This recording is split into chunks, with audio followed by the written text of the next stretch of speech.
Come on in. The Silverblood Inn has plenty of strong drink and clean rooms. Unlike my husband Copper, I watch after our guests. I work silver, like my father, and his father before him. I have your silver mold. Clutter, you idiot! You've more than Can't proven do that the anything Thieves right. Guild is back on its feet in our city, and earned every bit of your reward. Tell Delvin that he can count on me to provide the influence around here with the right people when he needs it. If you're ever looking to sell any illegally obtained merchandise, I'd also provide my services as a fence. It's the least I can do. I am your and your better half is telling you to stop being an idiot When you and get serve back the to customers Ripton, their drinks. Tell Delvin this new arrangement's working out quite well. I am Linian. I have taken an interest in the art of fishing lately. The anticipation of a bite, and then the thrill of reeling in a big fish. I find it all very invigorating. Not quick enough to be a pickpocket. What's the I real? promise you, I buy much more than Fell simple off the silver top of the trinkets. cliff after a drunk. Why can't the men in this city leave me alone? I don't buy that story either. What can I do for you? Bad. That one's my favorite.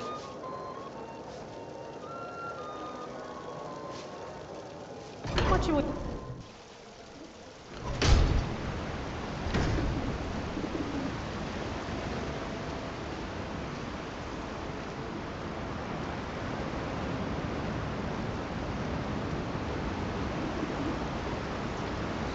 Outsiders. Stay out of trouble, Elf.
We should head back home sometime and check on the children.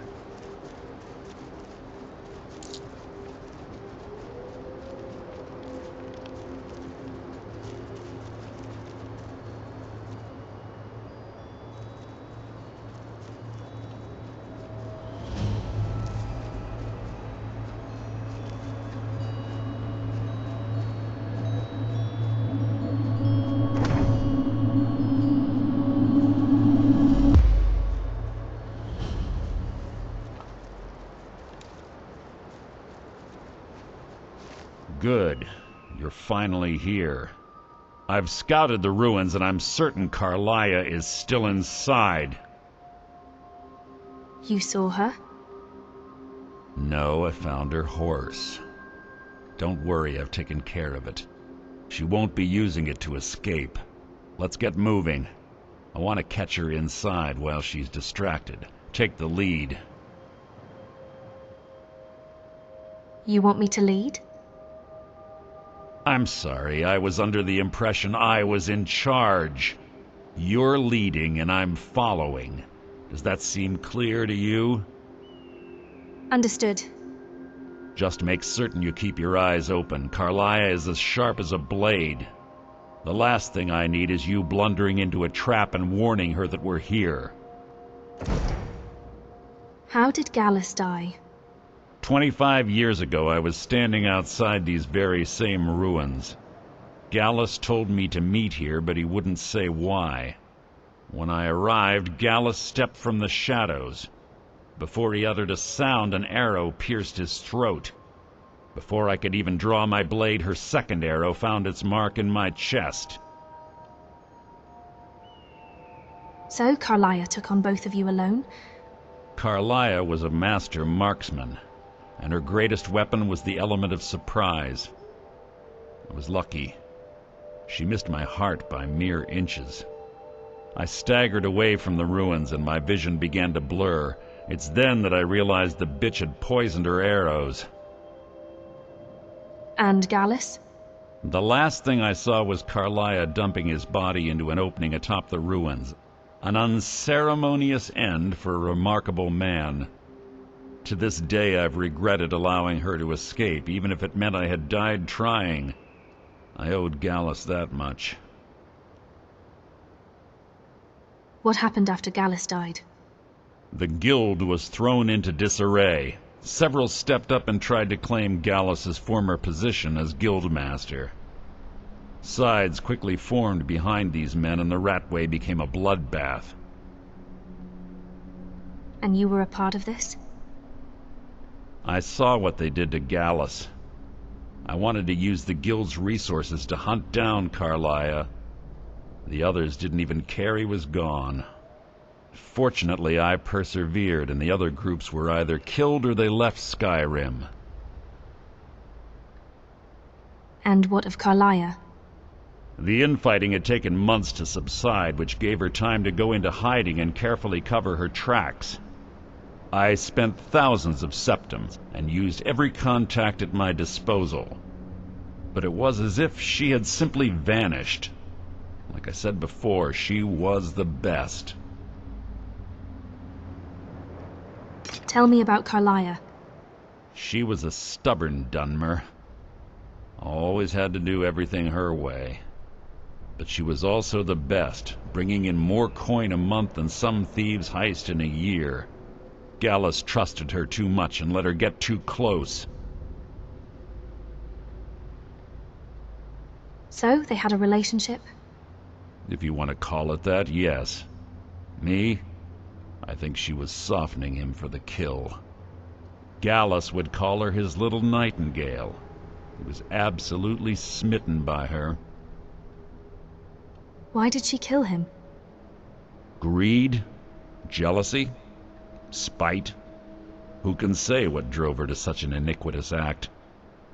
One thing's certain, I intend to find out before she draws her last breath. Isn't murder Dark Brotherhood territory? I have a long-standing arrangement with the Dark Brotherhood. If I need someone in the guild taken care of, we do it ourselves. We both agree it's best to keep these matters in-house. Let's get going. I want her head on my mantle.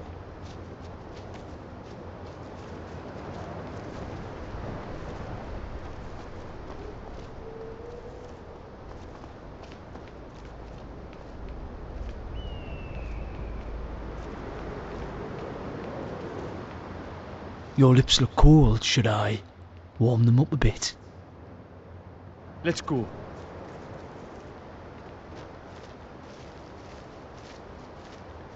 I'll just be back here enjoying the view.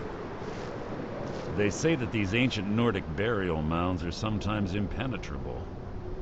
This one doesn't look too difficult.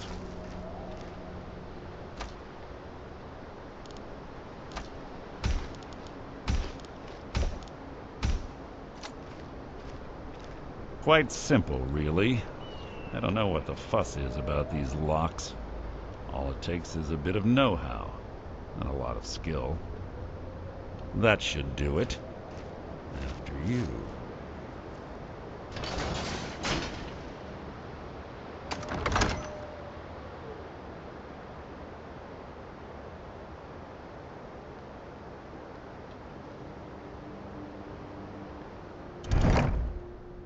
Must you keep stopping?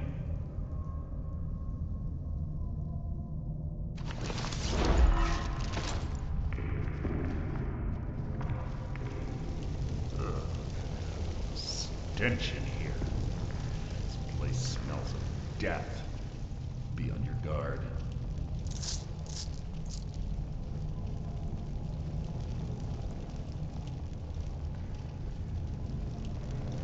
Pull the chain over there and watch out for the spikes. Looks like Karliah reset all of the traps.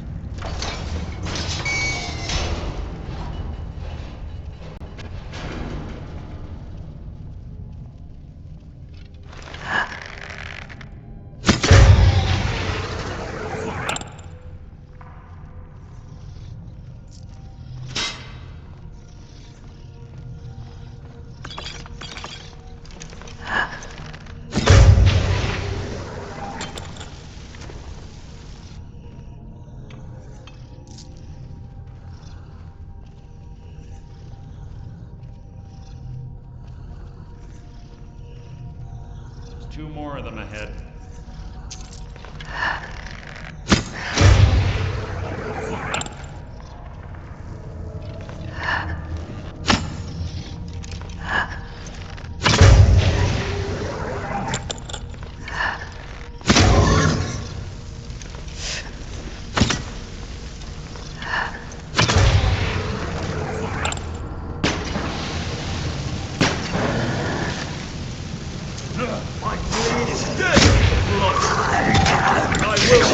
Dragonborn. Don't decide if I get shit scared when you're in a fight, or I find it a bit thrilling to watch. Know what I mean? Bit of both, methinks. Bruce? Rhoda!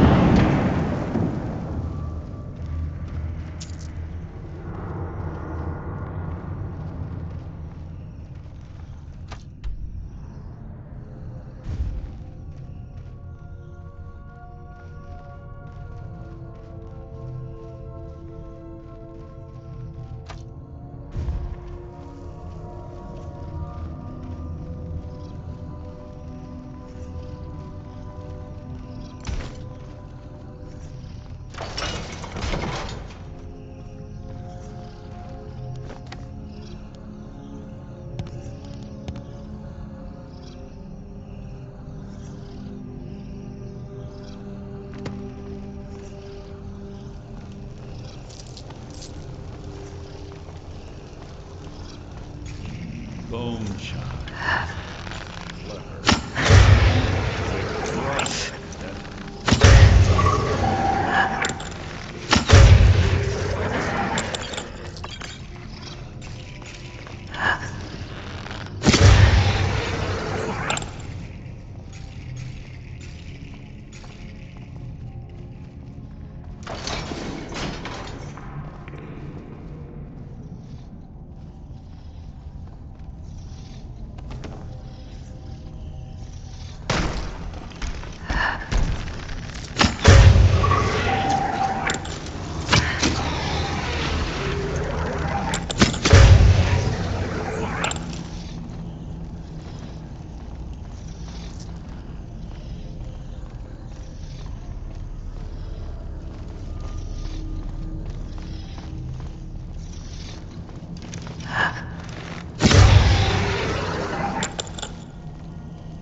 Flipping past these Draugr must have been child's play for her.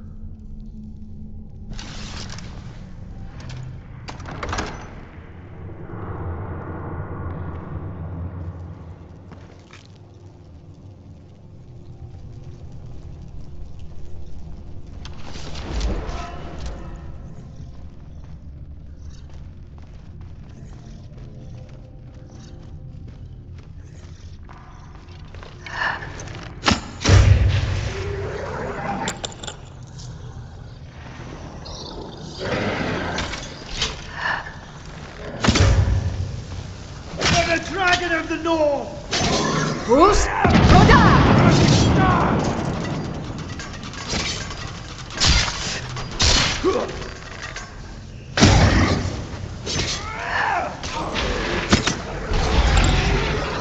Challenge.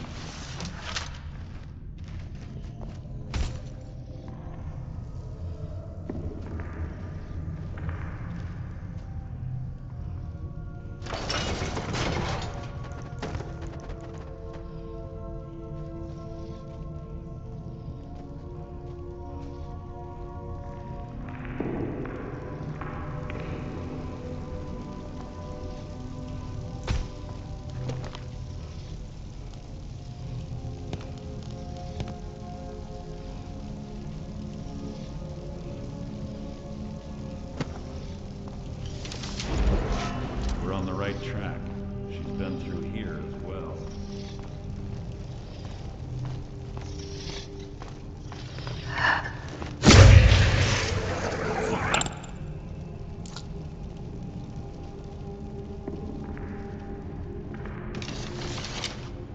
Door up ahead.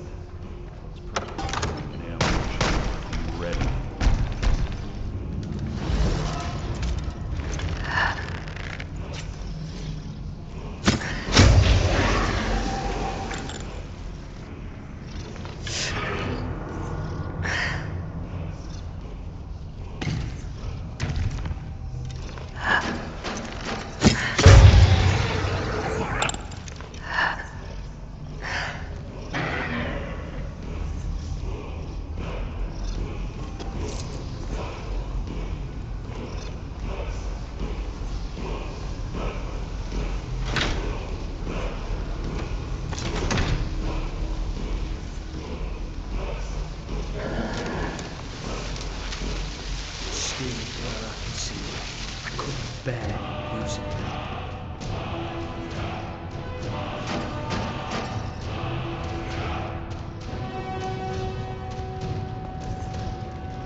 Bruce? Roda! Jensen, you're alive. When my blade is in your belly.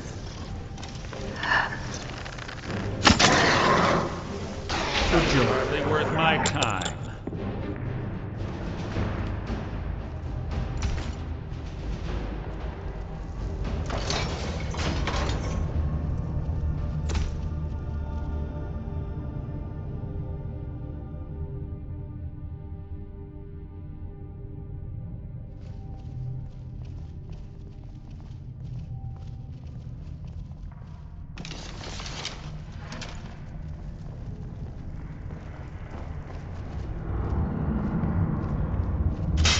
Ah, it's one of the infamous Nordic puzzle doors. How quaint. Without the matching claw, they're normally impossible to open. Since I'm certain Karliah already did away with it, we're on our own. Fortunately, these doors have a weakness if you know how to exploit it. Quite simple, really. Karliah is close, I'm certain of it. Now let's get moving. This better be important.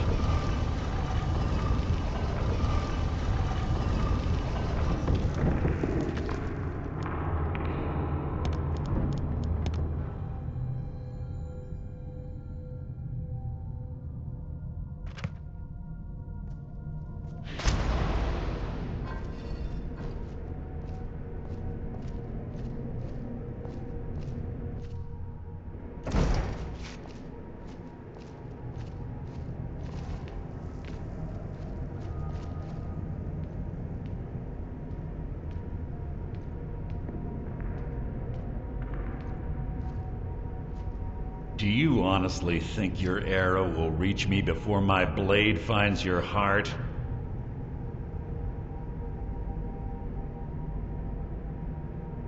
Give me a reason to try. You're a clever girl, Karliah. Buying Golden Glow Estate and funding Honningbrew Meadery was inspired. To ensure an enemy's defeat, you must first undermine his allies. It was the first lesson Gallus taught us. You always were a quick study. Not quick enough, otherwise Gallus would still be alive. Gallus had his wealth and he had you. All he had to do was look the other way. Did you forget the oath we took as Nightingales? Did you expect him to simply ignore your methods?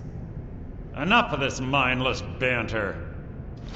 Come, Karliah. It's time for you and Gallus to become reunited. Far more enjoyable in mind.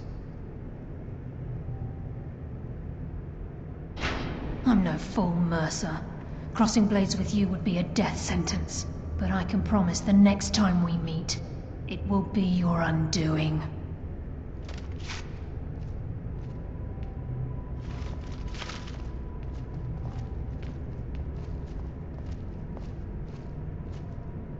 How interesting. It appears Gallus's history has repeated itself. Karliah has provided me the means to be rid of you, and this ancient tomb becomes your final resting place. But do you know what intrigues me the most? The fact that this was all possible because of you. Farewell. I'll be certain to give Brynjolf your regards.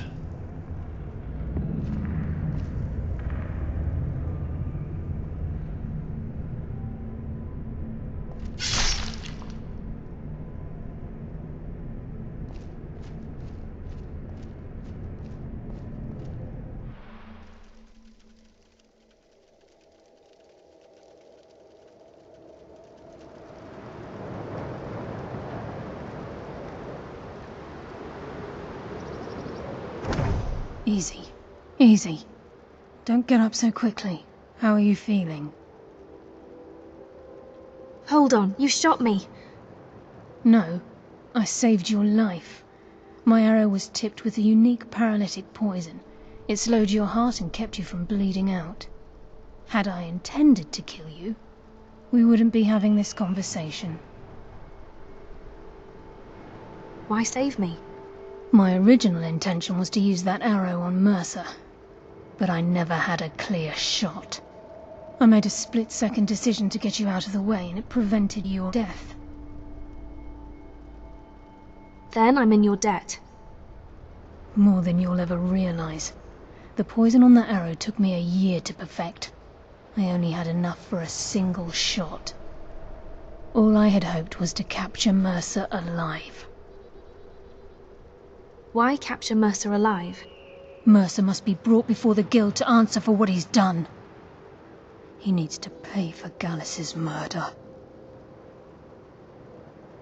How will you prove it now? My purpose in using Snowveil Sanctum to ambush Mercer wasn't simply for irony's sake. Before both of you arrived, I recovered a journal from Gallus's remains.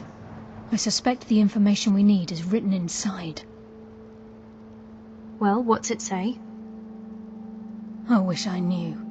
The journal is written in some sort of language I've never seen before.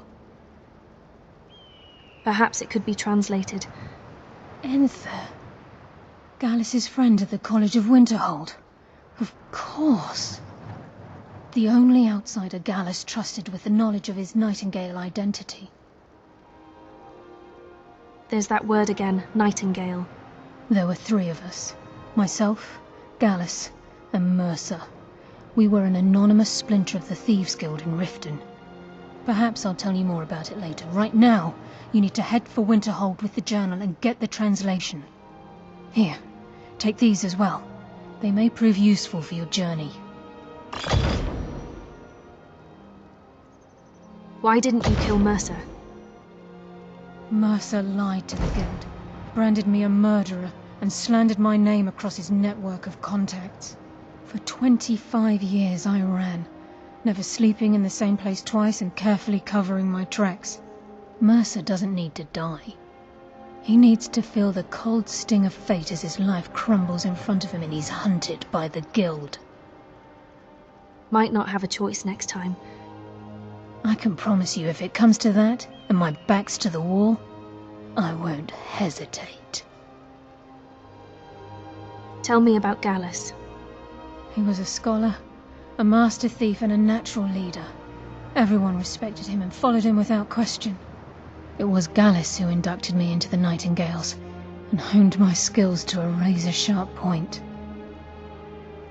I owe everything to him. We were very close. You were lovers?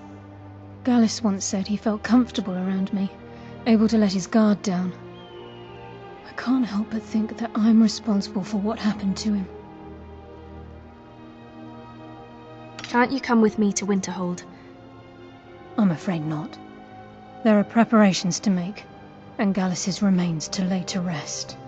I promise to join you there as soon as I can. Remember, speak only to Enther. Trust no one else.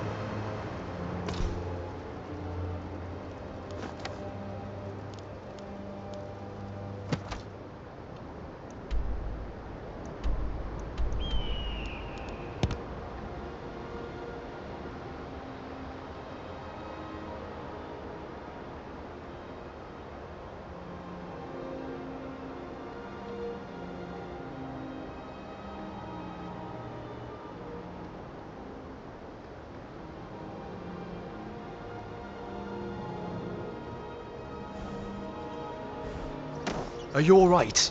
Are you hurt? What's that look in your eyes, little dragon? I'm here if you need me.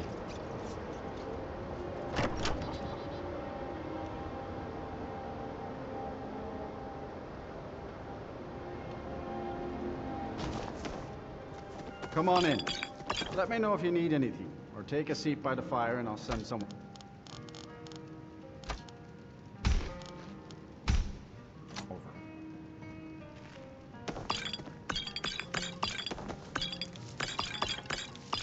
Yes, what is it? I've been sent by Karliah. Karliah? Then she's finally found it. Do you have Gallus's journal? Yes, but there's a problem. A problem? Let me see it. Ah, this is just like Gallus. A dear friend, but always too clever for his own good. He's written all of the text in the Falmer language. I believe he was suggesting their presence. Can you translate it? No. However, I know someone who might. The court wizard of Markarth, Calselmo, may have the materials you need to get this journal translated. A word of warning. Calselmo is a fierce guardian of his research. Getting the information won't be easy. What can you tell me about Gallus? He was a dear friend of mine, and a surprisingly astute pupil of academia. I was devastated when he was killed. I suppose that risk always coexisted with his line of work. I just never thought his luck would run out. He was an academic, yet he chose a different path. Why? Well, for the thrill, of course. He was quite clear that he felt more in his element climbing through a window rather than hunched over a dusty tome. How did you meet him? Yes, quite an amusing anecdote, actually. I caught him trying to break into my laboratory. I was about to show him the error of his ways when he made a curiously astute comment about my research notes. I was astounded, and in turn it led to a conversation. Who would have imagined it would lead to such a strong friendship? Why did Gallus scribe his journal in Falmer? Besides the fact that there are only a handful of people in Tamriel that even recognize the language, I'm fairly certain he was planning some sort of a heist that involved a deep understanding of the Falmer language. Sadly, we never had the opportunity to speak about the details. Where did he acquire the knowledge to use it? Ironically, I pointed him in the same direction I pointed you, to Markarth and Calselmo. I'm only hoping whatever means he used to learn the language will still be available to you. What exactly is a Falmer? In the time before man, they were known as the Snow Elves. They lived in the sunlight and had a very prosperous society.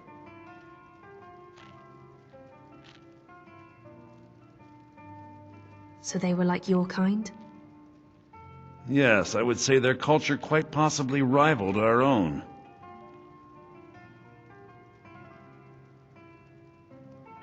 What drove them underground? The Nords went to war with the Falmer in the First Era. Killed them by the thousands to drive them from their snowy homeland. The Falmer retreated underground and forged an uneasy alliance with the dwarves who ended up betraying them. This betrayal made them what they are now, horrible, blind monstrosities with a burning hatred of any but their own kind. I understand Courier's been complaining about our customers. They sound more like victims to me. What of it? It's our Yes, I suppose you're right. Forgive me. I believe he was suggesting I've lost several close friends to the Falmer, and it tends to distort my view. If you wish to learn more about them, you're welcome to my tome on the subject. Should be on my table. Calselmo is stubborn as a mule. Be careful when you speak to him.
All right. What's on your mind? I've never in my life seen someone with such skill in destruction magic. You're a deadly sight. Moving on.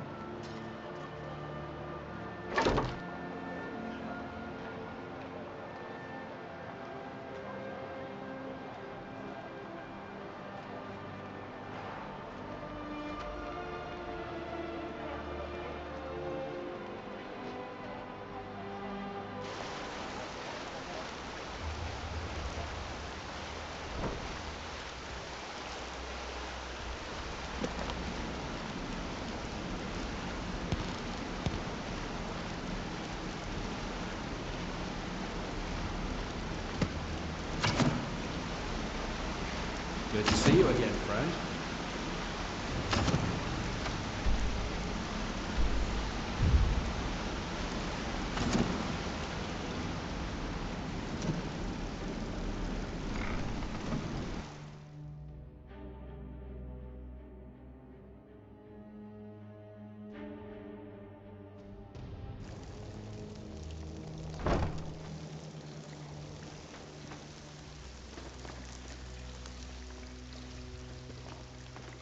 Need some gold? I may have some work for you. I've finished that special Markarth job. I hear Endon's quite pleased to have his merchandise back. He's a powerful ally in Markarth. Should help the guild regain a foothold in the west. We're still growing by leaps and bounds thanks to you, and other merchants moved into the space outside the flagon. You're a natural. Never seen anything like it. We got a long way to go, but don't let that bother you. It's a lot farther than we've been in years. Hey, sorry. I just get jealous when I hear rumors about you. That's all they are. Rumors. I heard you're offering extra work. I handle the fishing, numbers, and bedlam jobs. The ones with a more personal touch. If breaking's are more your thing, go talk to Vex. Do you have any numbers jobs? This business is a regular target for the guild. I keep pretty shoddy records, so the job should be a cinch. You in? I'll do it. Just keep your eyes open and your mouth shut and you'll do fine. Let me give you the details. Well, looks like you're fitting in well down here.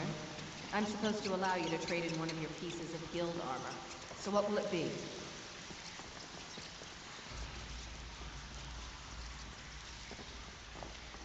Need some sort of toxin for a special occasion? That's where I come in.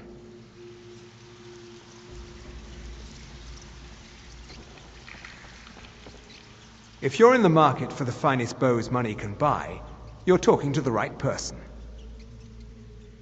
What have you got for sale? Take a look.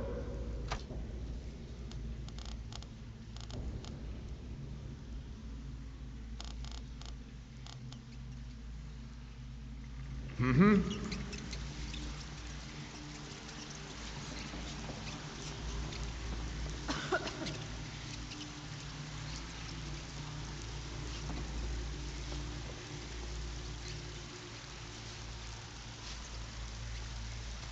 So, you're Brynjolf's new protege, eh?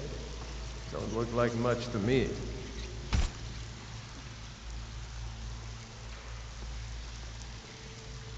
So, feeling loose?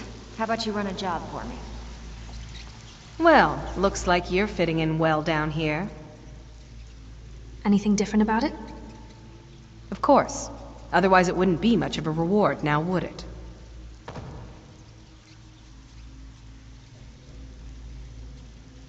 Until next time. Now, if you'll excuse me.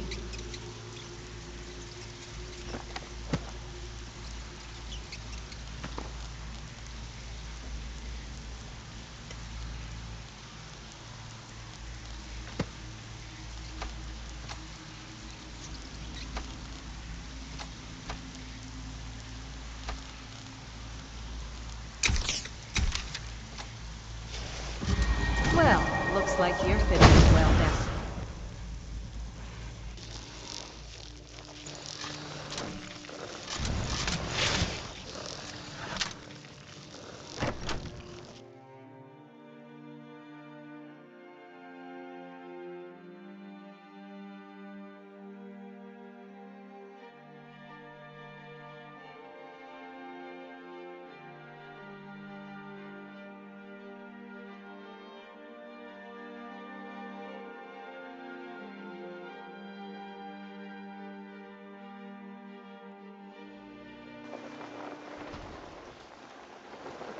You're home!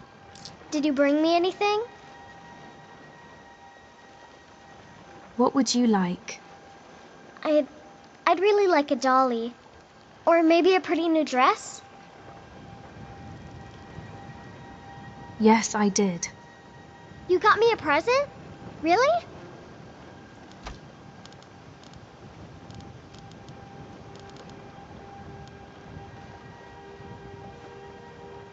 Thanks!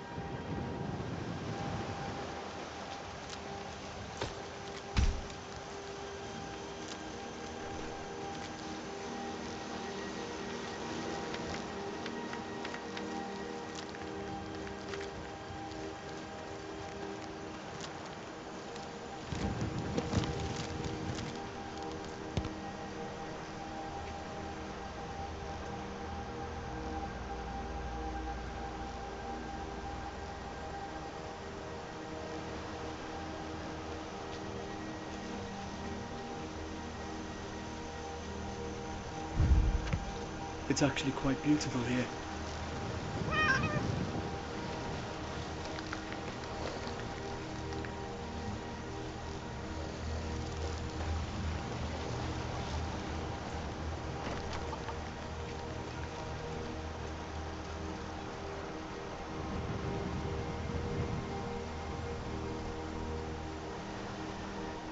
Honored to see you again, my Thane.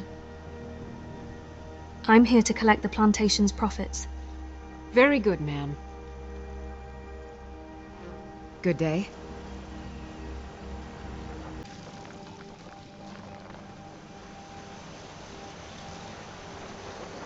Need something?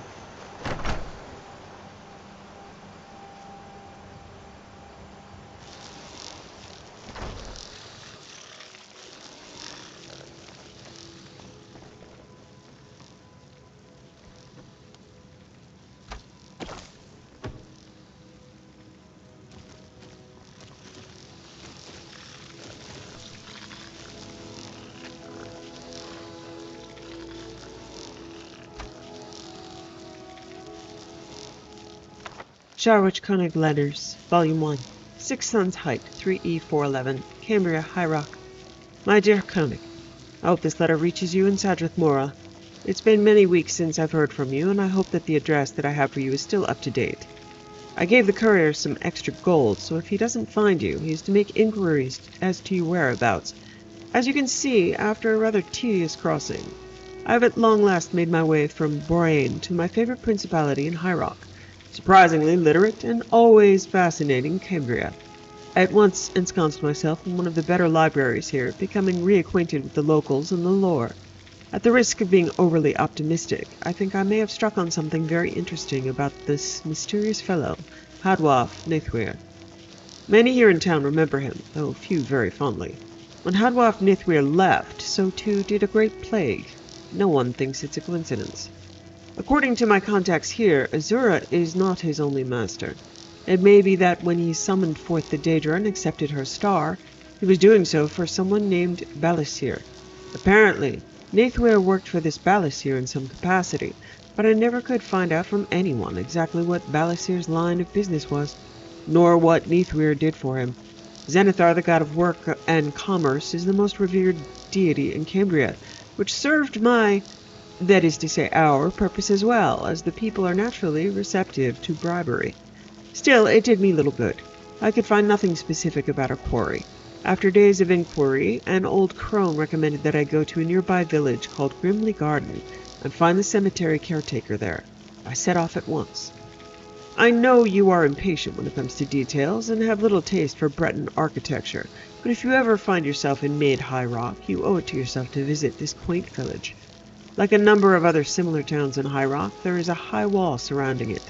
As well as being picturesque, it's a remnant of the region's turbulent past and a useful barrier against the supernatural creatures that sometimes stalk the countryside. More about that in a moment. The cemetery is actually outside of the city gates, I discovered. The locals warned me to wait until morning to speak to the caretaker, but I was impatient for information and did not want to waste a moment. I trekked through the woods to the lonely graveyard and immediately found the shuffling, elderly man who was the caretaker. He bade me leave, that the land was haunted, and if I chose to stay I would be in the greatest danger. I told him I would not go until he told me what he knew about Hadwaf Nithwir and his patron Balasir. On hearing their names, he fled deeper into the jumble of broken tombstones and decrepit mausoleums. I naturally pursued. Saw him scramble down into an enormous crypt and gave chase. There was no light within, but I had planned enough to bring with me a torch. The minute I lit it, I heard a long, savage howl pierce the silence, and I knew that the caretaker had left quickly, not merely because he feared speaking of Nithwir and Balasir. Before I saw the creature, I heard its heavy breath and the clack of its clawed feet on stone moving closer to me. The werewolf emerged from the gloom, brown and black with slavering jaws, looking at me with the eyes of the cemetery caretaker, now given only to animal hunger. I instantly had 3 different instinctive reactions. First was, of course, flight. The second was to fight. But if I fled, I might never find the caretaker again and learn what he knew. If I fought, I might injure or even kill the creature and be even worse off. So I elected to go through with my third option, to hold my ground and keep the creature within its tomb until the night became morning and the caretaker resumed his humanity. I've sparred often enough unarmored, but surely never with so much at stake, and never with so savage an opponent. My mind was always on danger, not only of injury, but the dread disease of lycanthropy. Every rake of its claw I parried, Every snap of its foaming jaws I ducked. I sidestepped when it tried to rush me, but closed the distance to keep it from escaping into the night. For hours we fought, I always on the defense, it always trying to free itself, or slay me, or both. I have no doubt that a werewolf has greater energy reserves than a man, but it is a beast and does not know how to save and temper its movements.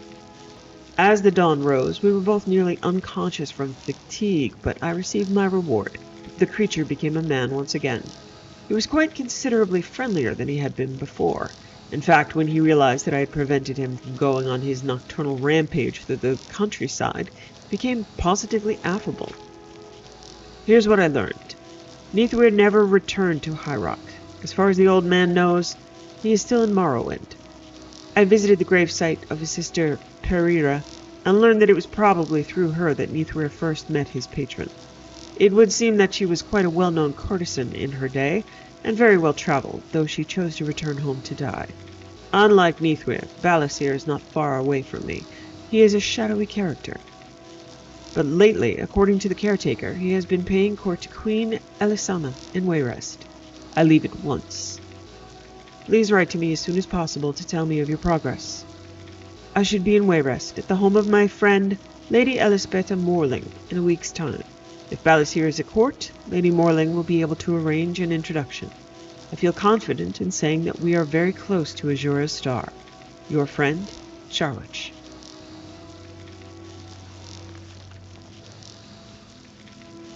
Charwich Koenig Letters, Volume 2. 3 Last Seed, 3E411, Tel Arun, Morrowind. My good friend Charwich, I only just last week received your letter dated 6 Suns Height, addressed to me in Sadrith Mora. I did not know how to reach you before to tell you of my progress finding Hadwath Neithwer, so I send this to you now, care of the lady you mentioned in your letter, the Lady Elisbetta Morling of Wayrest. I hope that if you have left her palace, she will know where you have gone and can send this to you. And I hope further that you receive it in a timelier manner than I received your letter. It is essential that I hear from you soon so we may coordinate our next course of action. My adventures here have 2 acts, one before I received your letter and one immediately after. While you search for the elusive possessor of Azura's star in his homeland to the west, I searched for him here where we understand he conjured up the Daedra Prince and received from her the artifact. Like you, I had little difficulty finding people who had heard of or even knew Neithwer. In fact, not long after we parted company and you left for the Iliac Bay, I met someone who knew where he went to perform the ceremony, so I left at once to come here to Tel Arun. It took some time to locate my contact, for he is a dissident priest named Minarath. The temple and tribunal, the real powers in Morrowind, tend to frown on his order, and while they haven't begun so much of a crusade to stamp them out, there are certainly rumors that they will soon.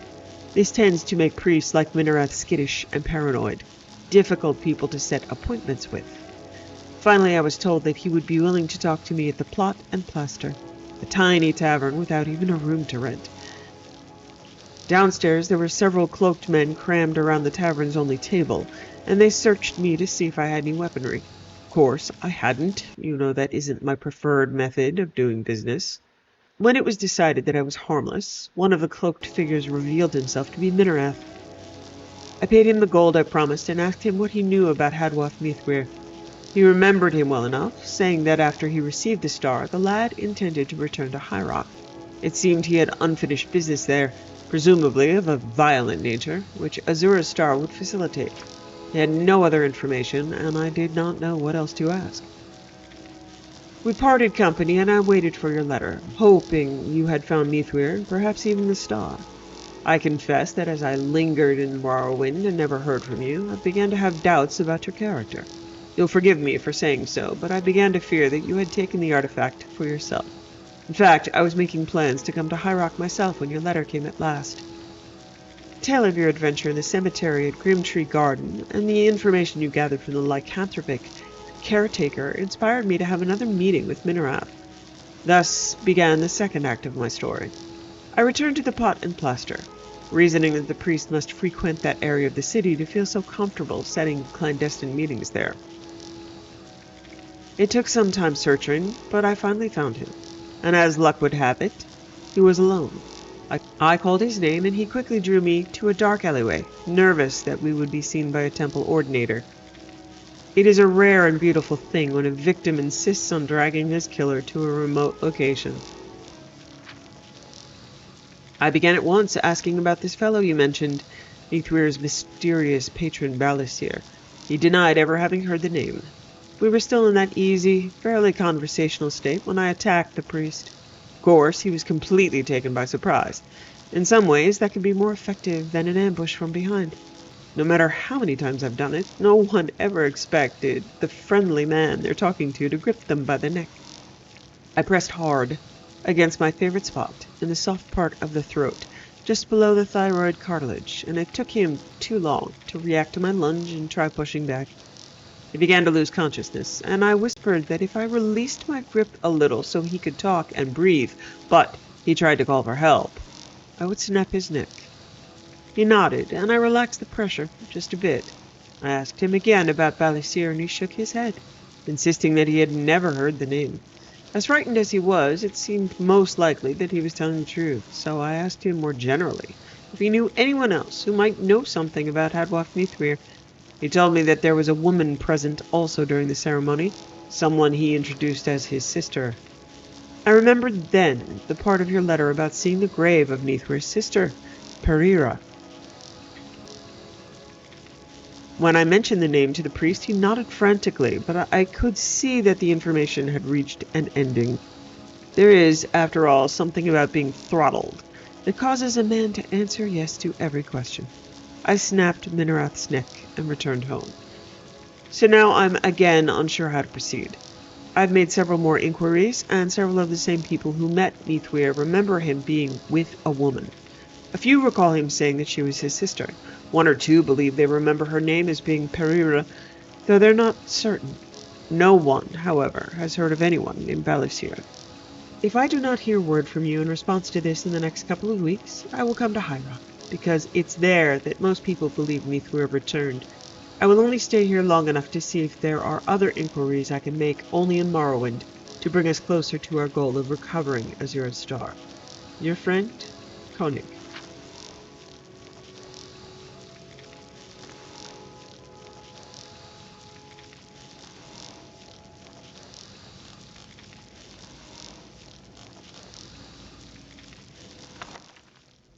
On the Great Collapse, by Archmage Deneth. A letter from the Archmage of the College of Winterhold to the Jarl following the Great Collapse. To the esteemed Jarl Valdemar in Winterhold. First, please allow me to offer my most sincere condolences. I understand that you, like many others, have lost family, and you have my deepest sympathies. I also understand that some on your council have placed the blame for this horrible disaster on my colleagues at the college. While I can certainly appreciate the shock at the scope of recent events, and the desire to comprehend what has happened, I must strongly urge you to consider the full situation. Now you know as well as any the college's history and reputation in Winterhold. It has long been a source of pride for your city, a unique fixture in Skyrim. Some of the greatest wizards have studied here, and the college has always promoted positive relations with the other provinces of Tamriel. It is well known that those relations have been, shall we say, strained over the last few decades.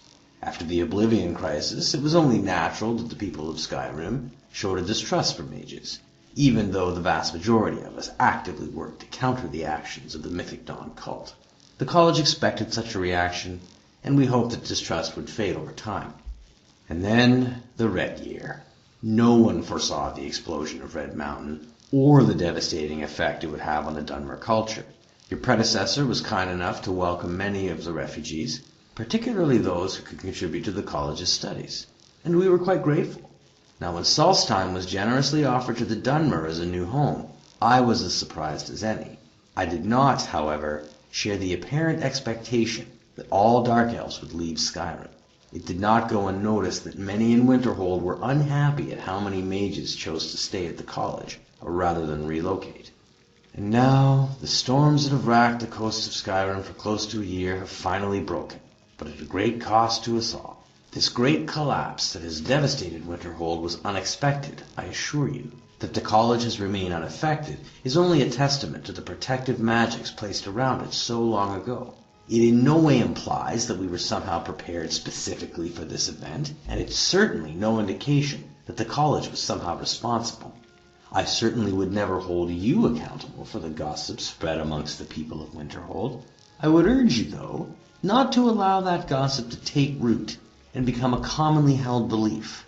I do not wish to see our relationship crumble like Winterhold has, as I assure you the college will remain here a very, very long time. Your persistent advocate, Archmage Deneth. Opusculus Lame Bal Tameza Morte by Mabe Ewenil, scribe. A brief account of Lame Bal and the Restless Death. Translation by University of Guilin Press, 3rd Era 105. As brighter grows light, darker becomes shadow.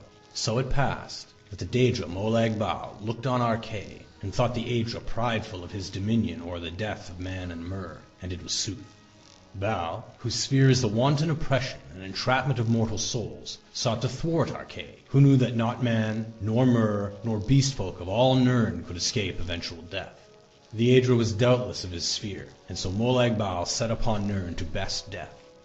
Tamriel was still young, and filled with danger and wondrous magic, when Baal walked in the aspect of a man, and took a virgin, Lame Beofag, from the Nedic peoples. Savage and loveless, Baal profaned her body, and her screams became the shrieking winds, which still haunt certain winding fjords of Skyrim. Shedding a lone droplet of blood on her brow, Baal left Nirn, having sown his wrath. Violated and comatose, Leme was found by nomads and cared for. A fortnight hence, the nomad Weird Woman enshrouded Lame in pall, for she had passed into death. In their way, the nomads built a bonfire to immolate the husk. That night, Lame rose from her funeral pyre and set upon the coven, still aflame. She ripped the throats of the women, ate the eyes of the children, and raped their men as cruelly as Baal had ravished her. And so, Lame, who is known to us as Blood Matron, imprecated her foul aspect upon the folk of Tamriel, and begat a brood of countless abominations, from which came the vampires, most cunning of the night horrors. And so was the scourge of undeath wrought upon Tamriel, cruelly mocking Arkay's rhythm of life and death through all the coming eras of the Atada. And for all his sadness, Arkay knew that this could not be undone.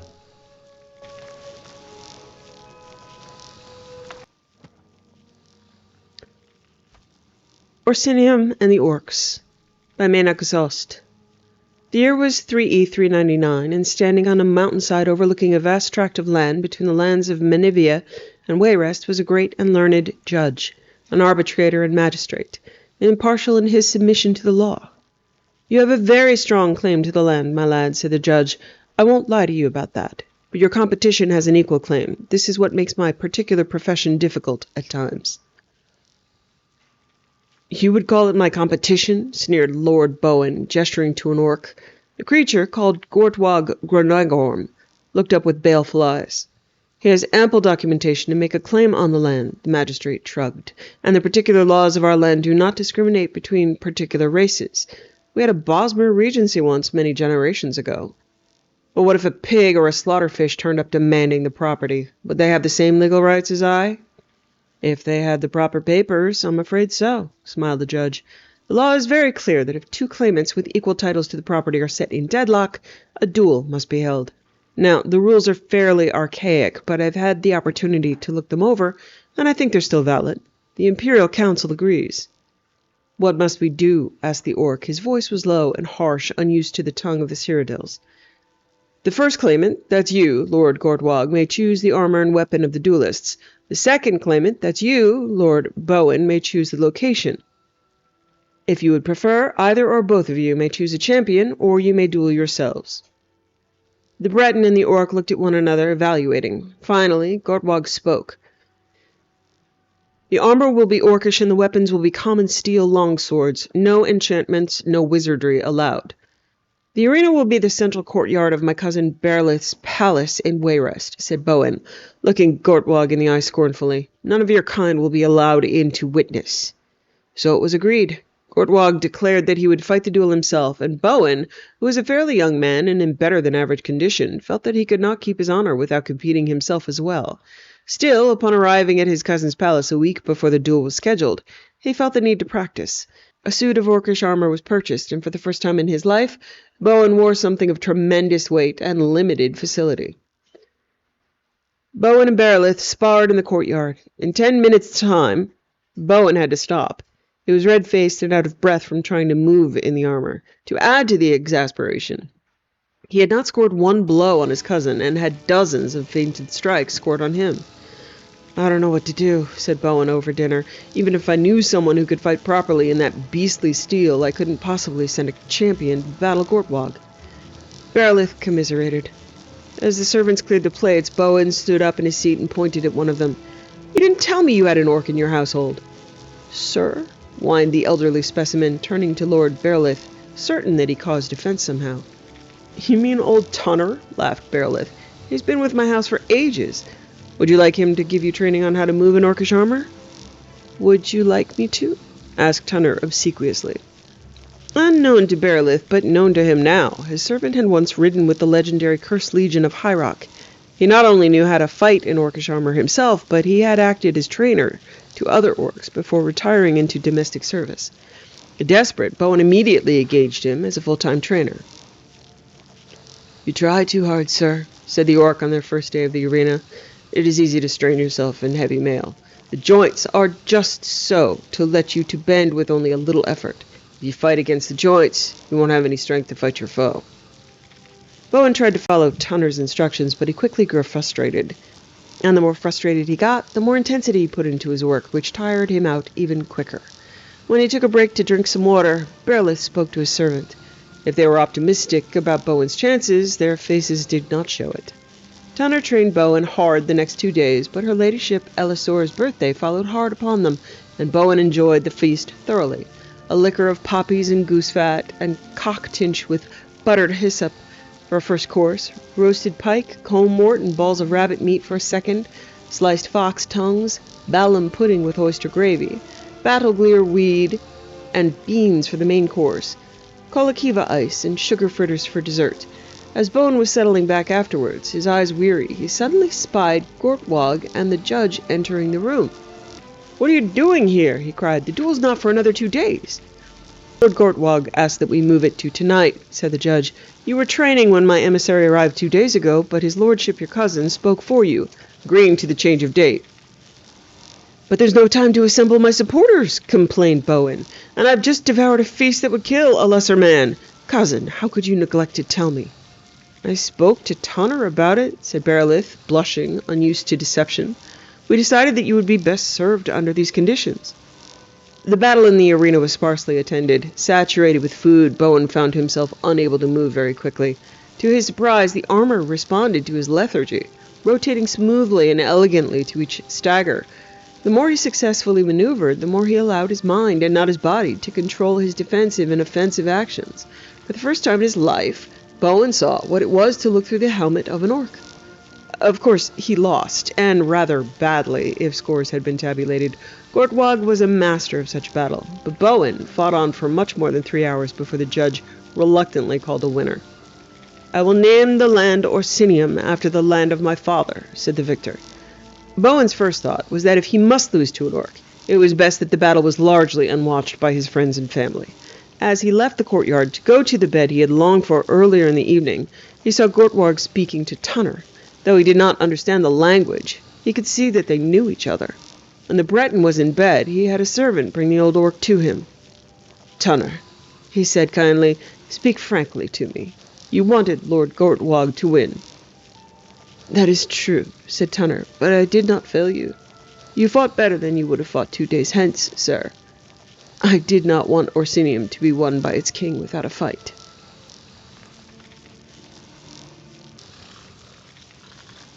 Need something?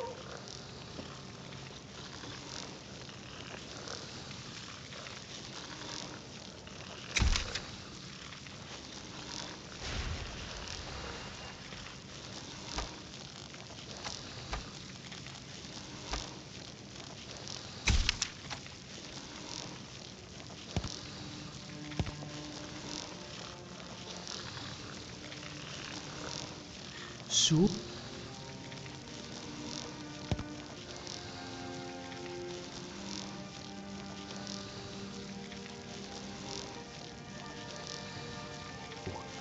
What are we doing tonight? Mama!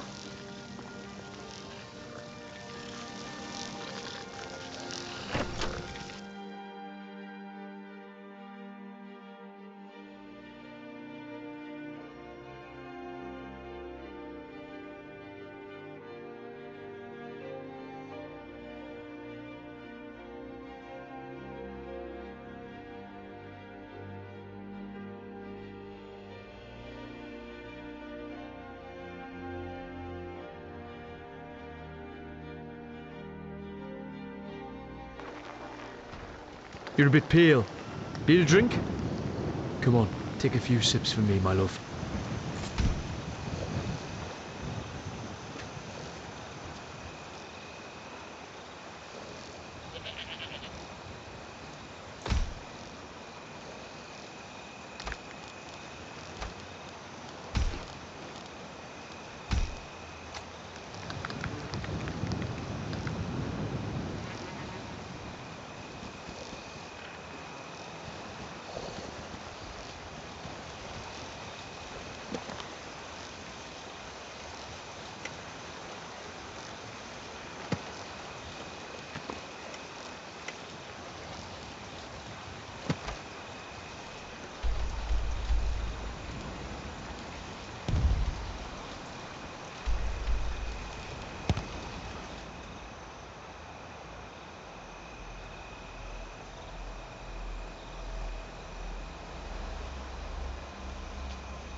What now? This better be good.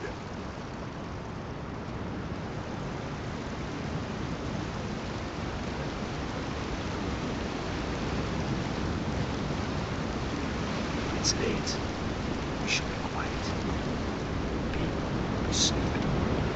Hush.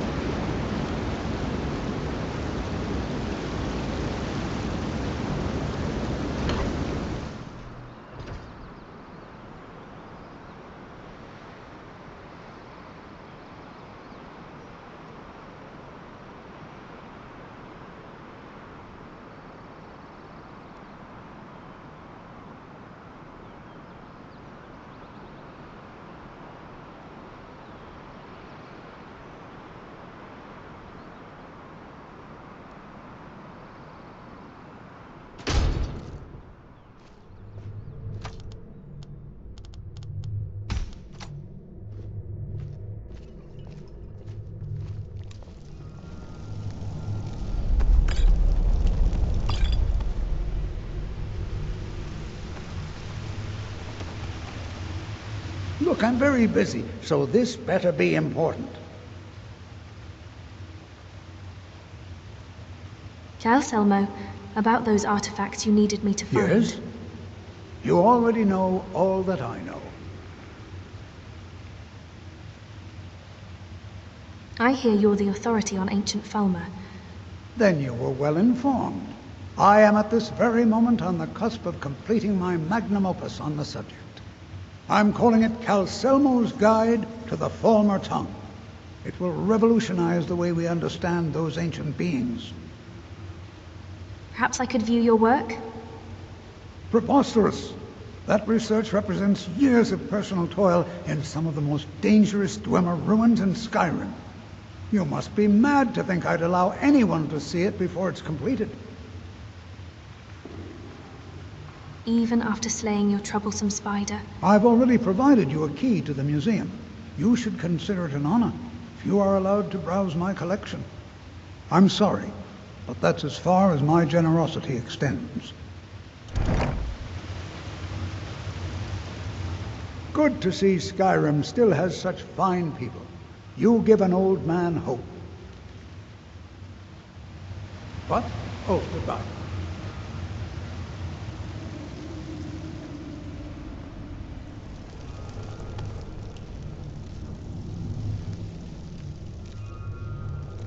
Stay out of trouble, Elf.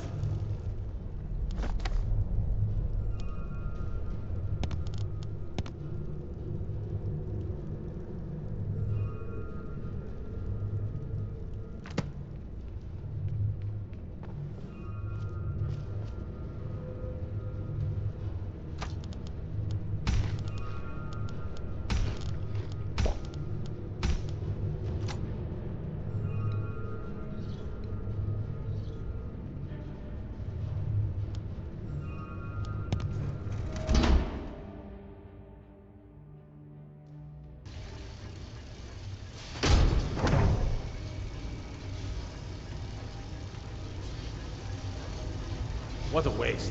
There must be a dozen men up there. Yeah. Calselmo called in his entire expedition team. Said he needed every man he could get to protect his research. Better them than us. We lost 3 good men to the traps up there. And for what? Just to see another damn spider clanking around? Well, at least this post is safe enough. Come on, let's get back to work.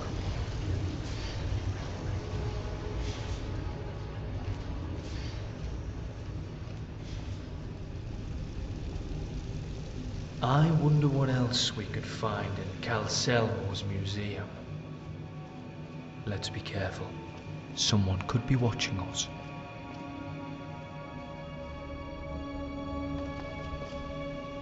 My love. I love you, little saber cat.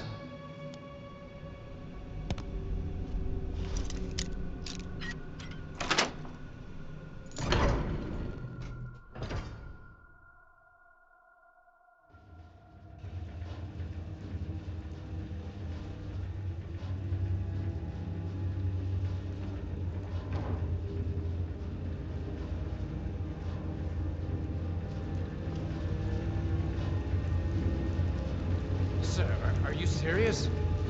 You heard me, Captain. Our work must not be disturbed. Kill any intruders on sight. Call for backup if you need it. Let no one through.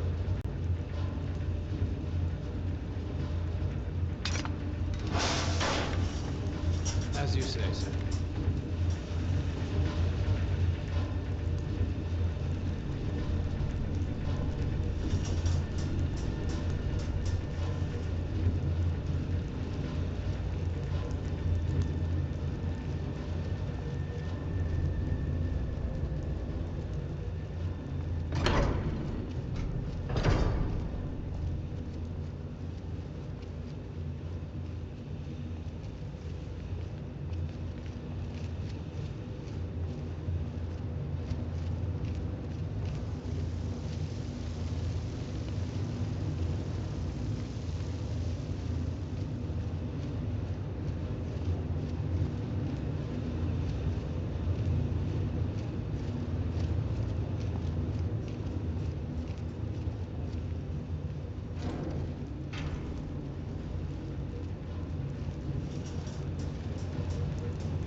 is this?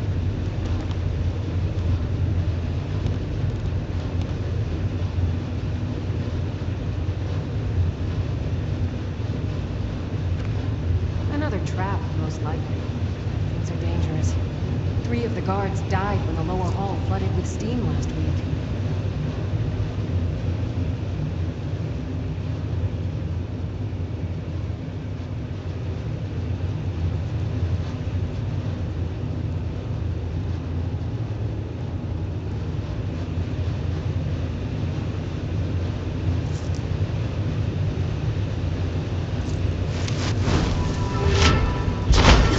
Hey, it feels like we've done this dance before.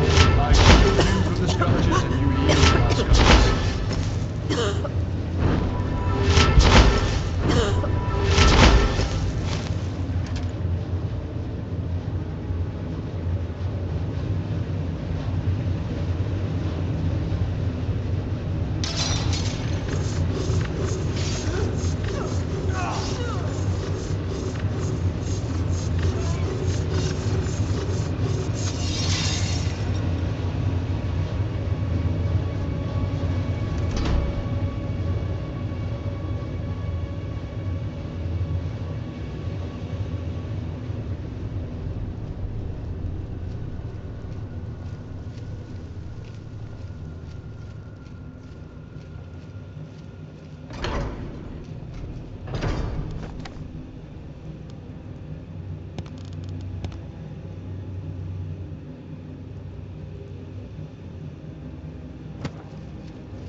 Accidents like this don't just happen. Someone is trying to sabotage my uncle's research. Alright. If there is a thief, he won't leave this tower alive. But shouldn't we inform Master Calselmo? I'll deal with my uncle. Just go. Scour this place from top to bottom.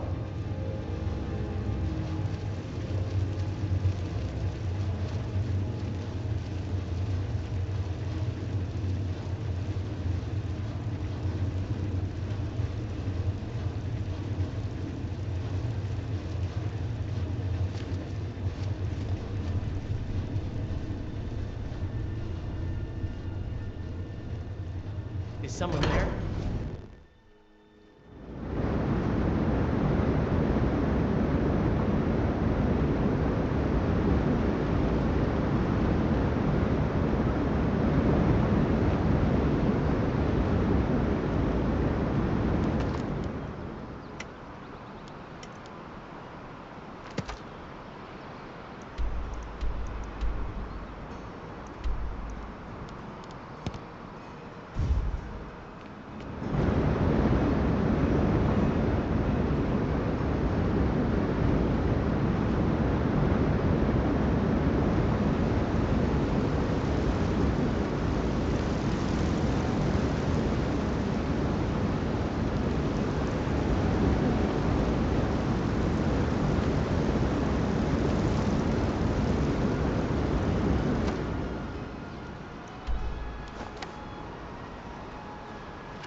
Did you know that this was by yeast?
Hey, good to see you.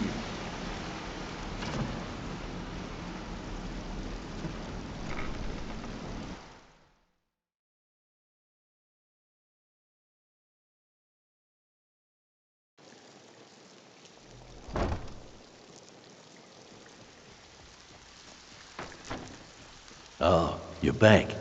Pull up a seat. Have a drink. I've completed the numbers job. Couldn't have done it better myself. Here's your coin. Have something special for me, Delvin. I don't know what you're made of, but I've never seen anyone tackle this many jobs without ending up dead or in jail. We got half of Skyrim back under our wing, and the coin's starting to flow. Now, if you're ready, I've got another special job for you. So, what's this special request? Got word from Torsten Cruelty in Windhelm that a rival guild is trying to get itself started. Not only that, but they're giving us thieves a bad name by murdering their marks. Get over there and see what you can do.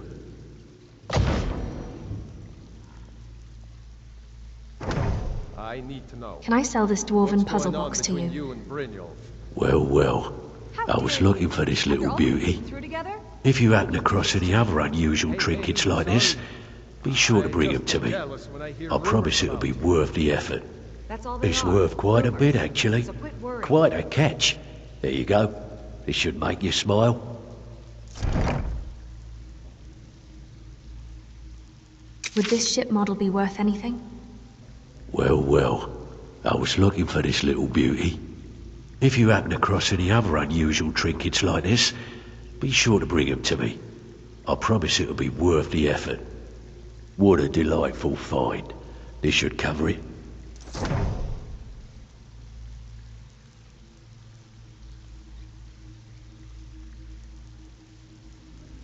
I'm ready for some extra work. Slow down.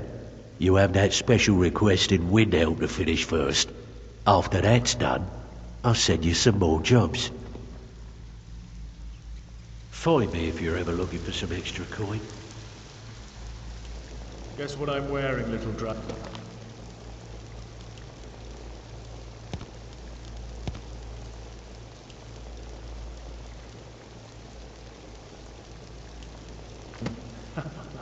That smile you gave me.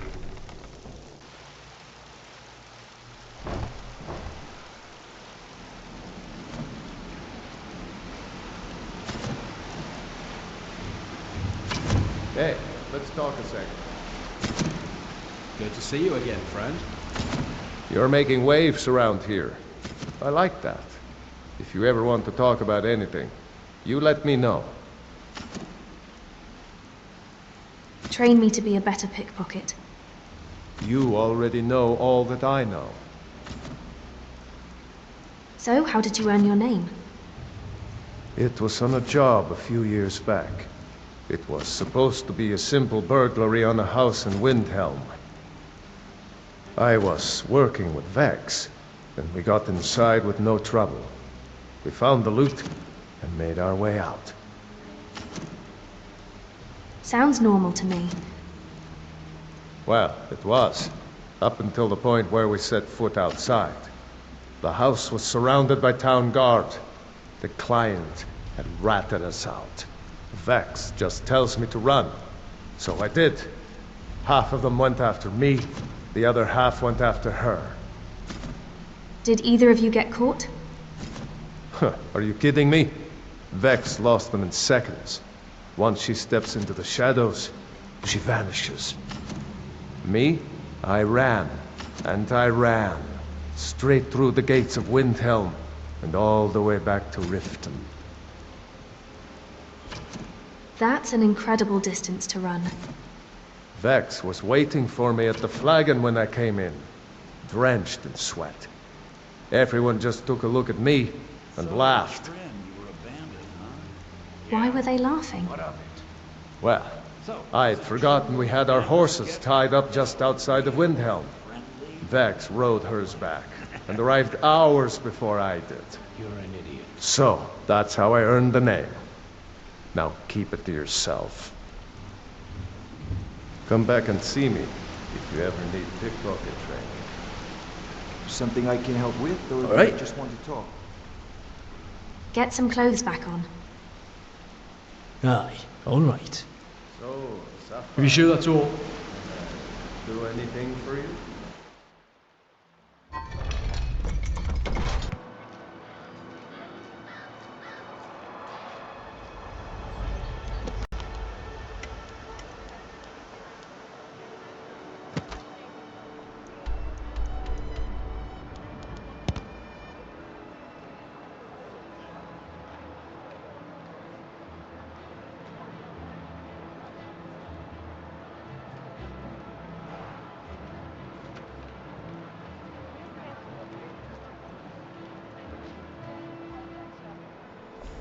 Azura's wisdom to you, friend.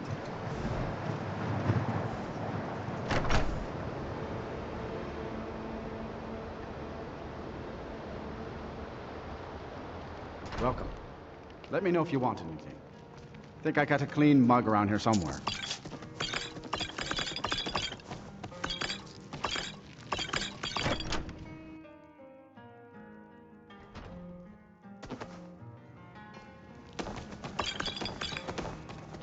Back, eh? And how was our friend Caselmo? I suppose it would be inappropriate of me to ask how you obtained this, so I simply won't. A rubbing, eh? Odd. I expected notes. It's quite the tale. I understand. Now, let me take a good look at this. Over here, please.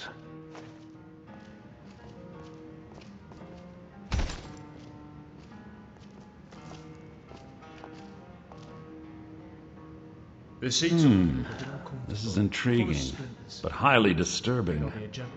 It appears that Gallus had suspicions about Mercer Frey's allegiance to the Guild for months.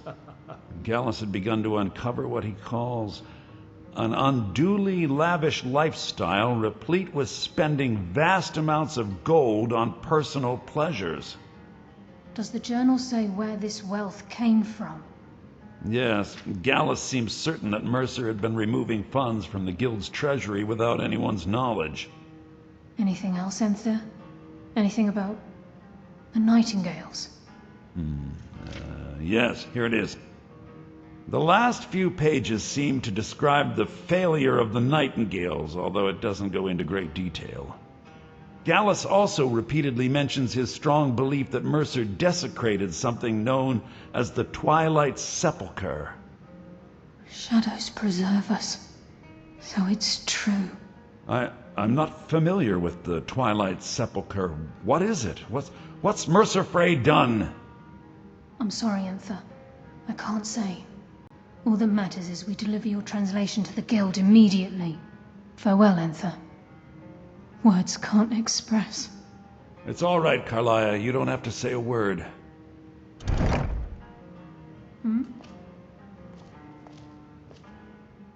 Listen, all I want is the truth to be revealed to the Guild. They respected Karliah, and she deserves better. Do whatever you can, and I'd consider it a personal favor.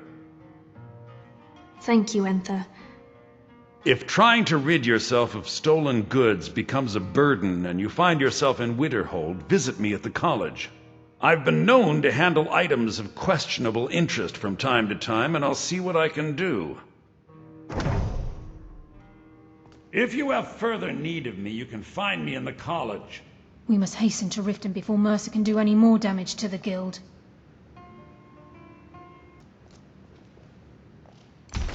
We must hasten to Riften before Mercer can do any more damage to the Guild. You've come this far, so I see no harm in concealing it any longer. The Twilight Sepulchre is the temple to Nocturnal. It's what the Nightingales are sworn to protect with their lives. Why does it require that type of protection? Everything that represents Nocturnal's influence is contained within the walls of the Sepulchre. Now it seems Mercer's broken his oath with Nocturnal and defiled the very thing he swore to protect. Thieves and temples, it just doesn't add up. I felt the same way when Gallus first revealed these things to me. I think given time you'll understand what I mean. I'd understand better if less mystery was involved. As a Nightingale, I've been sworn to secrecy regarding the sepulchre. I know the Guild doesn't do much to foster faith, but I'm going to have to ask that you continue to trust me. Very well, we do it your way for now. I'll make for Riften and scout the situation. See if I can discover what Mercer's up to. When you're ready, meet me at the Ragged Flagon. In the meantime, I wanted you to have this. It belonged to Gallus, but given the circumstances, I think he'd approve. I'll put it to good use. If the Guild isn't willing to listen to reason, you might have to. So did Karliah send you again, or are you here on your own this time?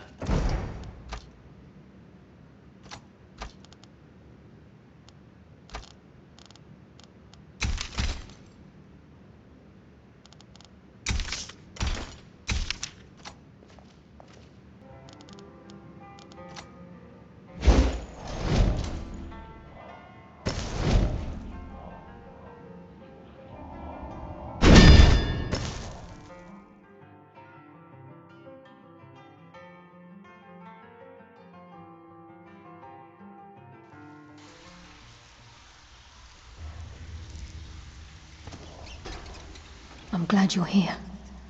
I think some of these people are beginning to suspect who I am. Are you ready to face the Guild? I'm ready, let's go. Keep your eyes open. I'm not sure what to expect when we enter the cistern.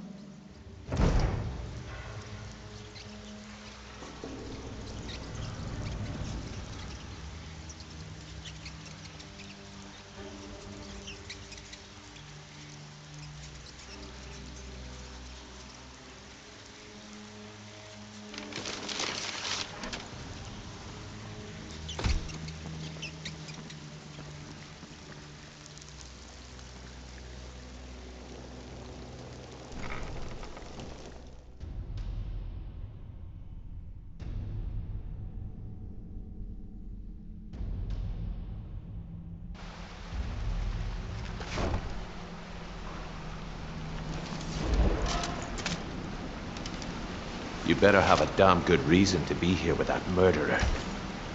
Please, lower your weapons so we can speak. I have proof that you've all been misled. No tricks, Karliah, or I'll cut you down where you stand. Now what's this so-called proof you speak of?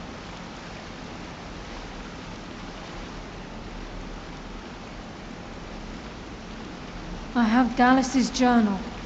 I think you'll find its contents disturbing. Let me see. No, it can't be.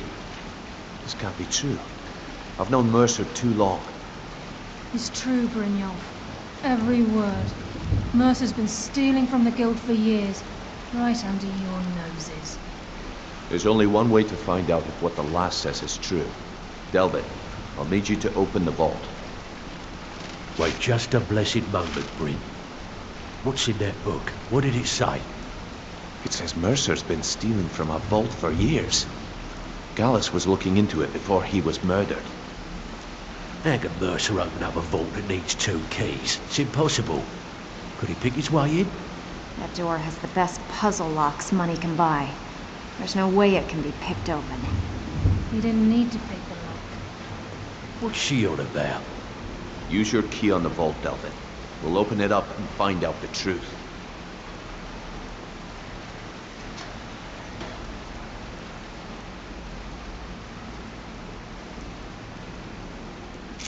I've used my key, but the vault's still locked up tighter than a drum.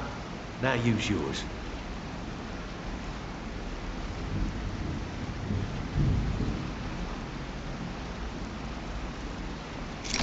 By the 8. It's gone. Everything's gone. Get in here, all of you.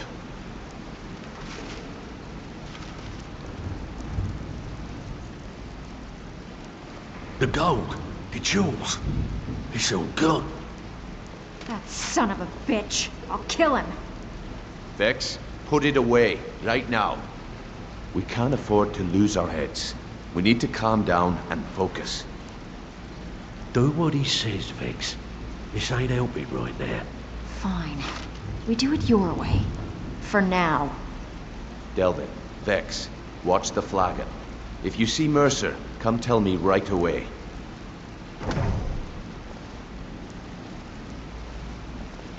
Got lots of jobs available. Interested? He's well and truly plundered the stash. There's no honour amongst thieves.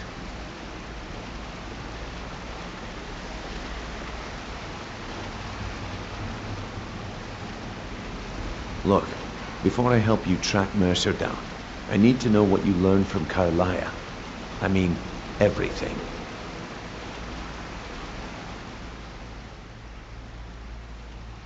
Gallus, Karliah, and Mercer were nightingales. What? Nightingales? But I always assumed they were just a tale. A way to keep the young footpads in line. Was there anything else she told you? Mercer killed Gallus, not Karliah. Aye. I feared that was the case. From that last entry in Gallus's diary, it looks like he was getting close to exposing Mercer to the guild. Anything else? Karliah was behind Golden Glow and Honningbrew. Trying to make Mercer look bad in front of Maven, eh? Clever lass. Was there anything else? No, that's it. Then I have an important task for you. I need you to break into Mercer's home and search for anything that could tell us where he's gone. He has a house in Riften. Aye. A gift from the Blackbriars after they kicked the previous family out. Place called Riftweald Manor. He never stays there, just pays for the upkeep on it. Hired some lout by the name of Vold to guard the place. I'll take care of it. Be careful, lass. This is the last place in Skyrim I'd ever want to send you. Just find a way in, get the information and leave. And you have permission to kill anyone that stands in your way. What's missing from the vault? Better question would be, what did he leave? Mercer took everything. Even all of our plans are gone. Plans for what? Before Mercer took over, Gallus started collecting every bit of material he could on locations the guild could heist. Museums, keeps, estates, you name it. By the time Mercer took over the guild, we must have had a few dozen. How could he have opened the vault door alone? I don't have a clue. That door is impenetrable. Without 2 keys, it's impossible to open. I have a key, Delvin has a key, and Mercer has a key. That's it. There are no other copies.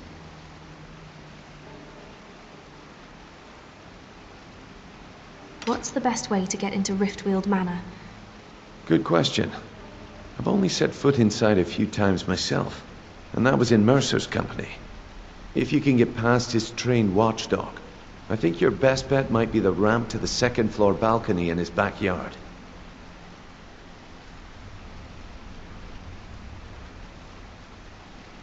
No. It's some sort of crazy contraption Mercer commissioned for quick escapes. I'd wager a well-placed shot at the ramp's mechanism would lure it in a hurry. You mentioned a watchdog? Huh. That'd be Vold. A real piece of work, that one. Mercer's holding something over his head, keeping him loyal. Talk to Vex. She used to know him very well, if you catch my meaning. Careful at Mercer's place. I don't want to lose anyone else to that madman.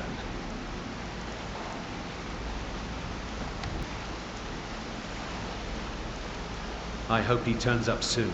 He needs to answer for his betrayal. I dare Mercer to come back here. He sets one foot in the cistern and I'll cut it off.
You alright? About surviving out here. Aye. I'm exhausted. Aye, we ought to make camp. Could you set up a campsite? Okay. Give me a minute, and I'll set up a tent. You'll be safe and warm inside. Fucking hell.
Uncle Calcimo got back from Zinchalek today. Lots of artifacts this trip. He even brought me something, a spider that didn't completely shatter when the guards smashed it. He wants me to get it working again. My first big research project. A Spider Centurion research, week 1. I've reassembled the spider with spare parts from the museum. All of the joints move, just not on their own. Uncle said the spider needed a control crystal with the right electro-harmonic signature. The guards are looking for one now. Spider Centurion research, week 2. After yesterday's incident, I assembled a staff to hold the crystal. It actually works! When you use the staff, it creates a beacon of some kind, and the spider just walks on over to it. Better yet, it doesn't attack everyone on sight now. Spider Centurion research, week 3. Apparently, it will still attack, just not on sight. During this morning's experiment, one of the newer guards was startled and drew his sword, and he was dead before anyone could react. Did it actually detect hostile intent? Spider Centurion research, week 4. Further testing confirms that the spider seems to detect the intent of its controller in some way. Last week, it tried to defend me from a threat. This week, I snapped at a guard who interrupted my latest test, and it lashed out at him. Fascinating. Spider Centurion research, week 5. No one appreciates my work. Uncle Calcimo is buried in his farmer research and doesn't have time to help me with the spider anymore. The guards are all afraid of it. I keep telling them it's harmless as long as I keep it under control, but there have been too many accidents. They just don't believe me. I wanted to show the Jarl, but I can't seem to get the spider to leave the lab. It looks like its control crystal only works up here. Maybe if I can reattune the enchantment.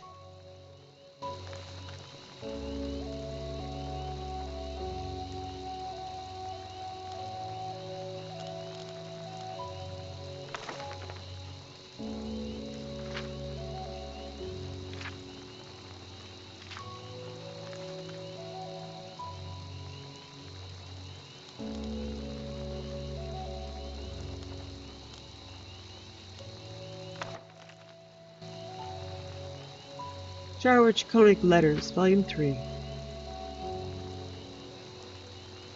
13 last seed 3E411, Wayrest, High Rock. My dear Conant, please forgive the quality of the handwriting on this note, but I have not long to live. I only reply in detail to one part of your letter, and that is that I fear Valisir, contrary to what you've heard, is very much real. Had he been but a figment of that caretaker's imagination, I would not be feeling life ebb from me as I write this.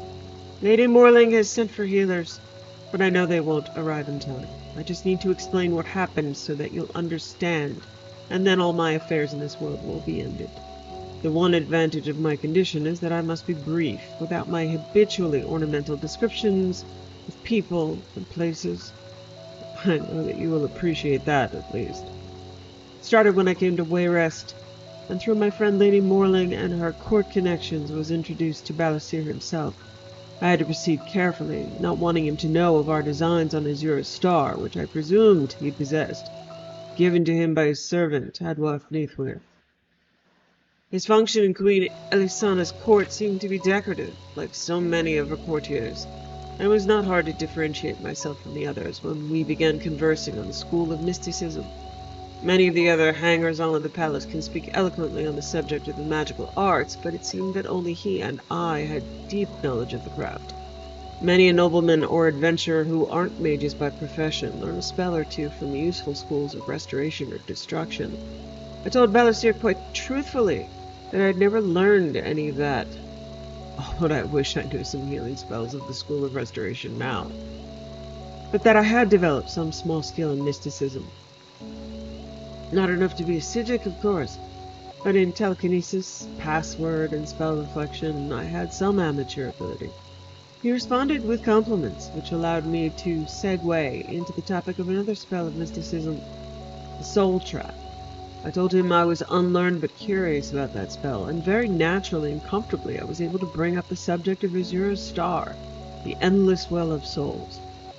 Imagine how I had to hold back my excitement when he leaned in and whispered to me, "If that interests you, come to Clithic's Cairn, west of the city tomorrow night."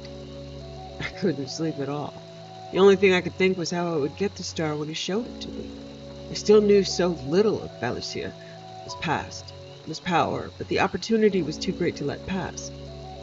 Still, I must admit that I held hopes that you would arrive, as you threatened you might in your letters, so I might have someone of physical strength to aid me in my adventure. I am growing weaker and weaker as I write this, so I must proceed with the basic facts. I went to the crypt the following night, and Balasir let me through the maze of it to the repository where he kept the star.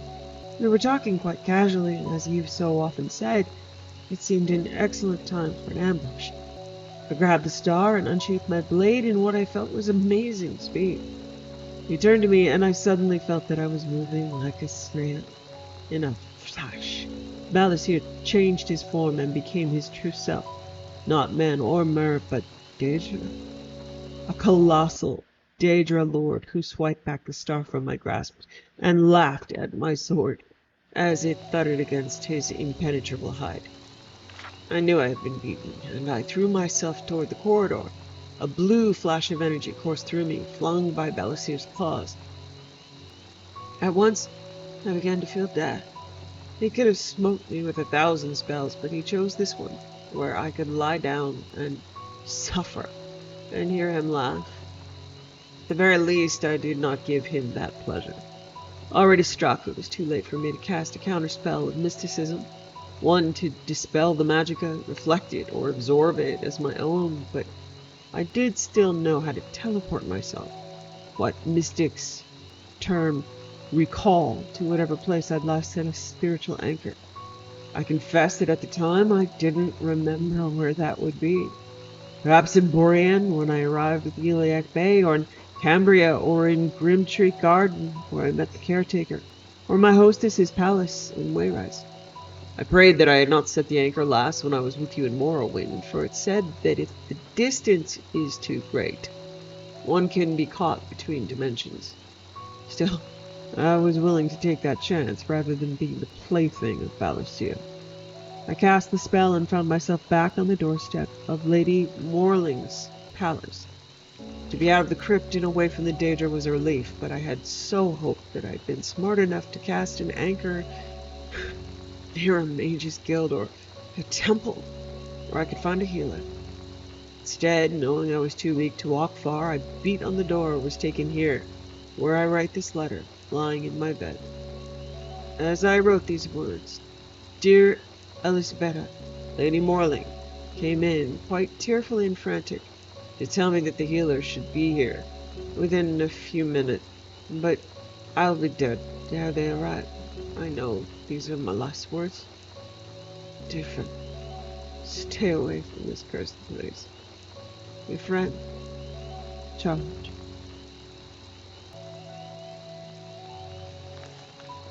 Charge Koenig Letters, Volume 4. 8 Suns Dawn 3E412. Amiglyph, Somerset Isle. My good friend, Lord Gemmet, you must forgive me for not meeting you at the palace personally, but I've been unavoidably, tragically detained. I've left the front gate and door unlocked, and if you're reading this, you must have made it at least as far to the antechamber, to the east drawing room.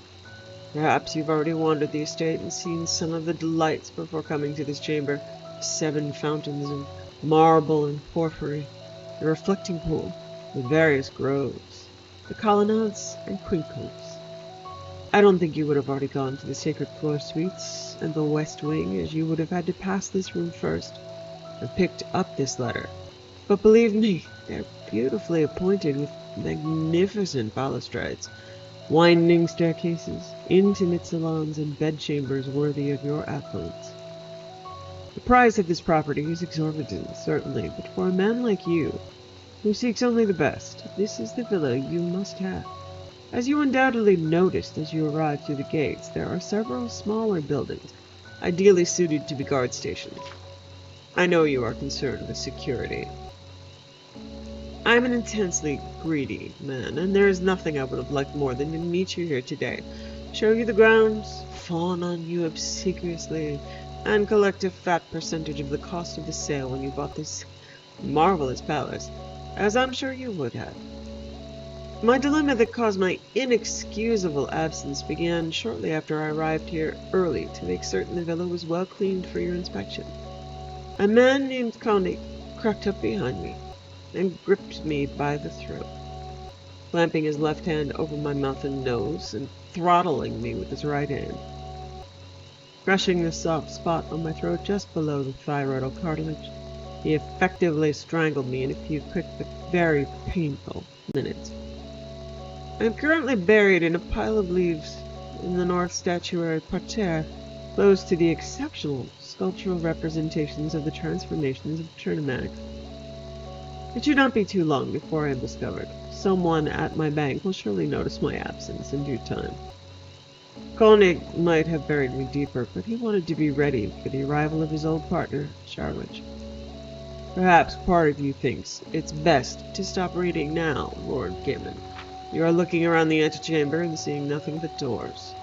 The large one you took to come in from the garden is locked now behind you, and without a better knowledge of the layout of the estate, I could not recommend you attempt to flee down a corridor that might easily come to a dead end. No, much better to keep reading and see where this is going. Koenig, it seems, was in a partnership with his friend Charwich to try to recover Azura's star. He understood it to be in the possession of someone named Hadwaf Nithwir, a man who conjured up the Daedra Prince Azura herself to acquire it.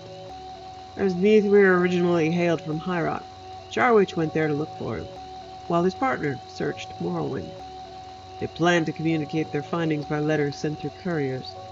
Charwich's first letter stated that he had found information that Nithwir had a mysterious patron named Balasir, a fact he had learned at a cemetery with a gravestone of Nithwir's sister, Harira, and a lycanthropic caretaker. Koenig replied back that he could find nothing about Balasir, but believed that Nithwir had returned to High Rock with Harira after getting the star. Charwich's last letter was written on his deathbed, having sustained mortal wounds from his battle with Balasir, who it seemed had been a mighty Daedra lord. Koenig grieved for his friend and traveled the span of the Empire to Wayrest to pay his call of condolence on Lady Morling, the woman at whose house Charwich had been staying. After making some inquiries, Koenig learned that her ladyship had left the city quite suddenly. She had been entertaining a guest named Charwich, and it was understood that he had died, and no one ever saw the body. Certainly no healers had been sent to her house on the 13th of last seed of last year, and no one in Wayrest, just like no one in Tel Arun, had ever heard of Balasir.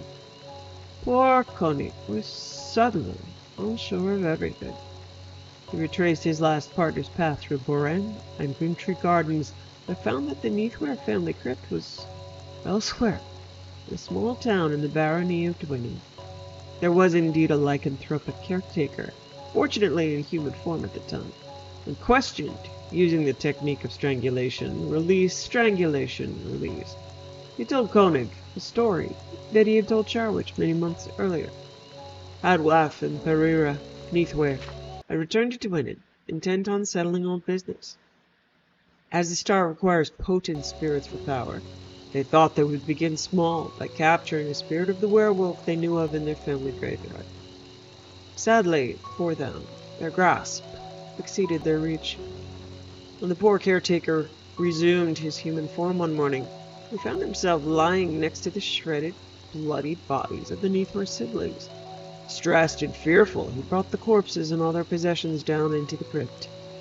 They were still there when Charwich came, and so too was Azuro's star. Koenig now saw things clearly. Letters he had received from Charwich were lies, intended to keep him away. Undoubtedly with the assistance of Lady Morling, his new partner, he had concocted stories, including one of his own demise, to trick Koenig into abandoning the quest for the star. It was clearly a sad statement on the nature of friendship, and one that needed immediate correction. It took the better part of 6 months for Koenig to find his old partner.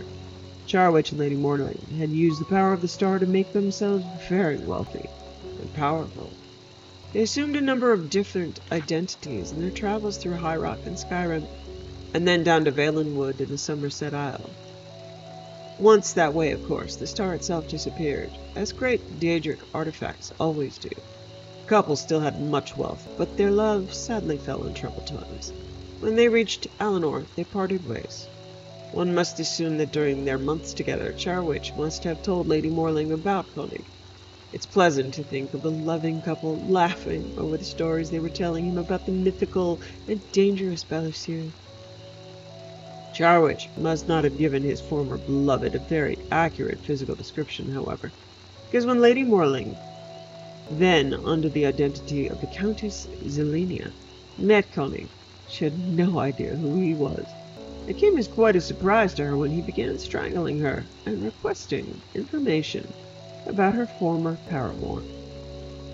Before she died, she told Koenig what Charwich's new name and title was, and where he was looking for a new palace.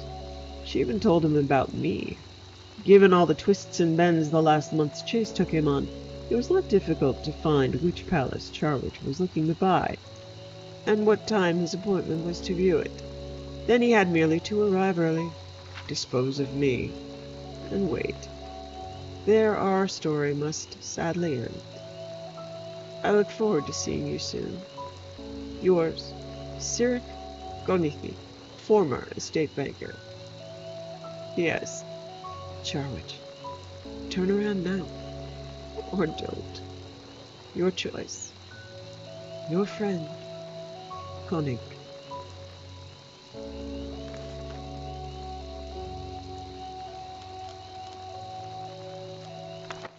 Paula, Volume 1, by Voyne Mirsteed, a conjurer's tragic infatuation with a dead woman. Paula. Paula. I remember when I first heard that name, not long ago at all. It was at a Tales and Tallows ball at a very fine estate west of Mir Corrupt, to which I and my fellow Mages Guild initiates had found ourselves unexpectedly invited.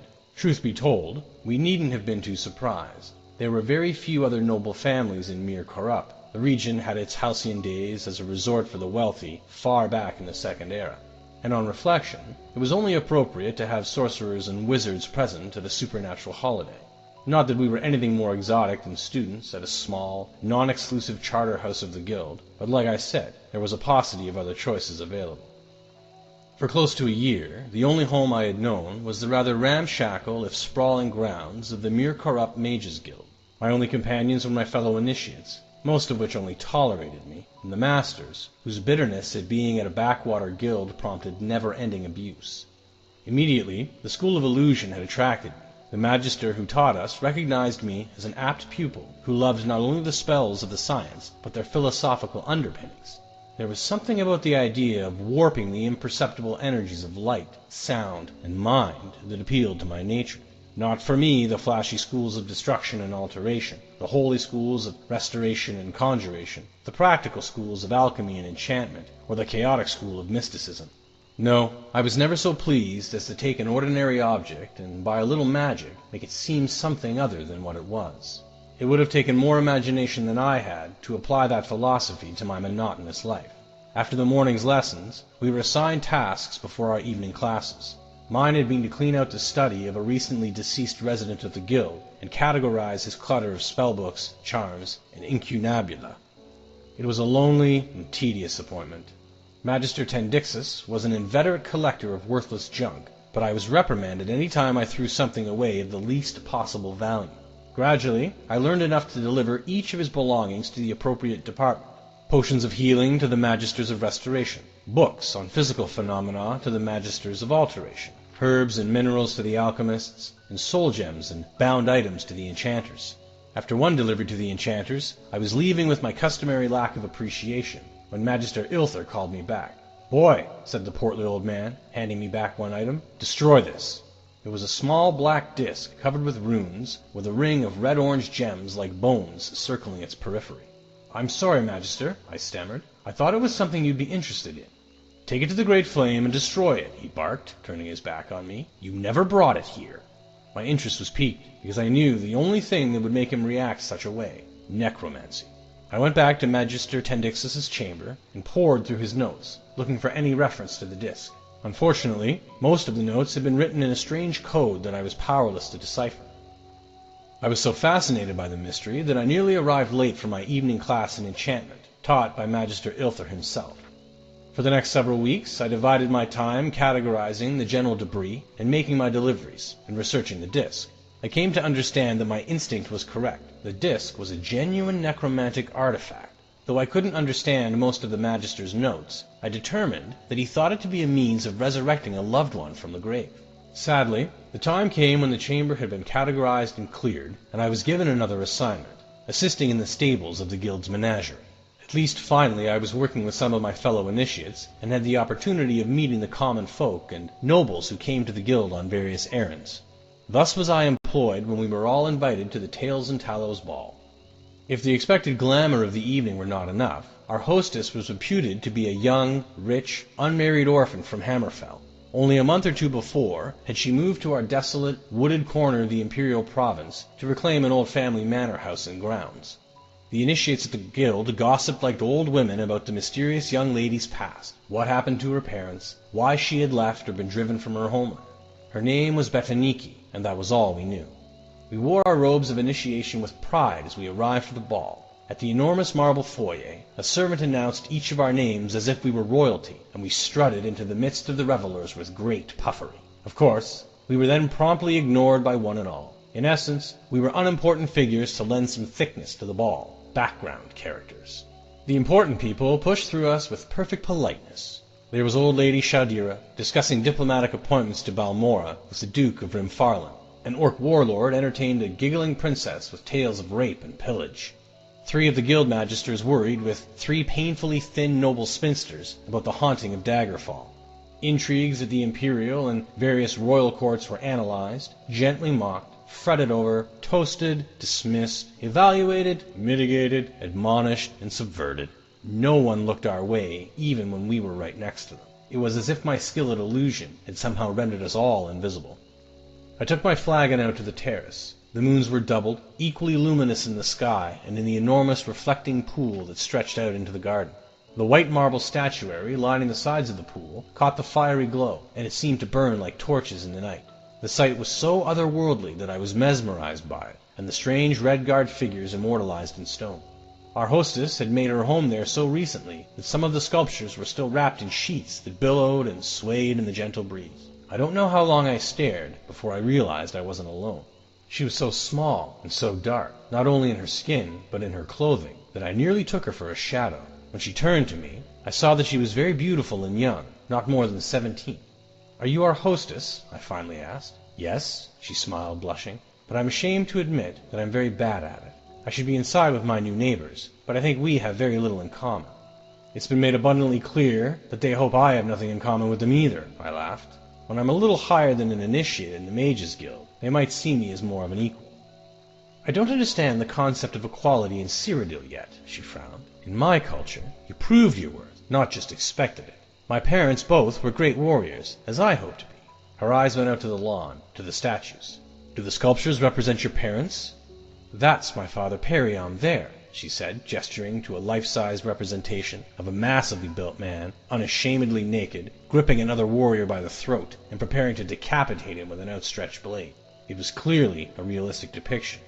Perion's face was plain, even slightly ugly, with a low forehead, a mass of tangled hair, and stubble on his cheeks. Even a slight gap in his teeth, which no sculpture would surely have invented, except to do justice to his model's true idiosyncrasies. "And your mother?" I asked, pointing to a nearby statue of a proud, rather squat warrior woman in a mantilla and scarf, holding a child.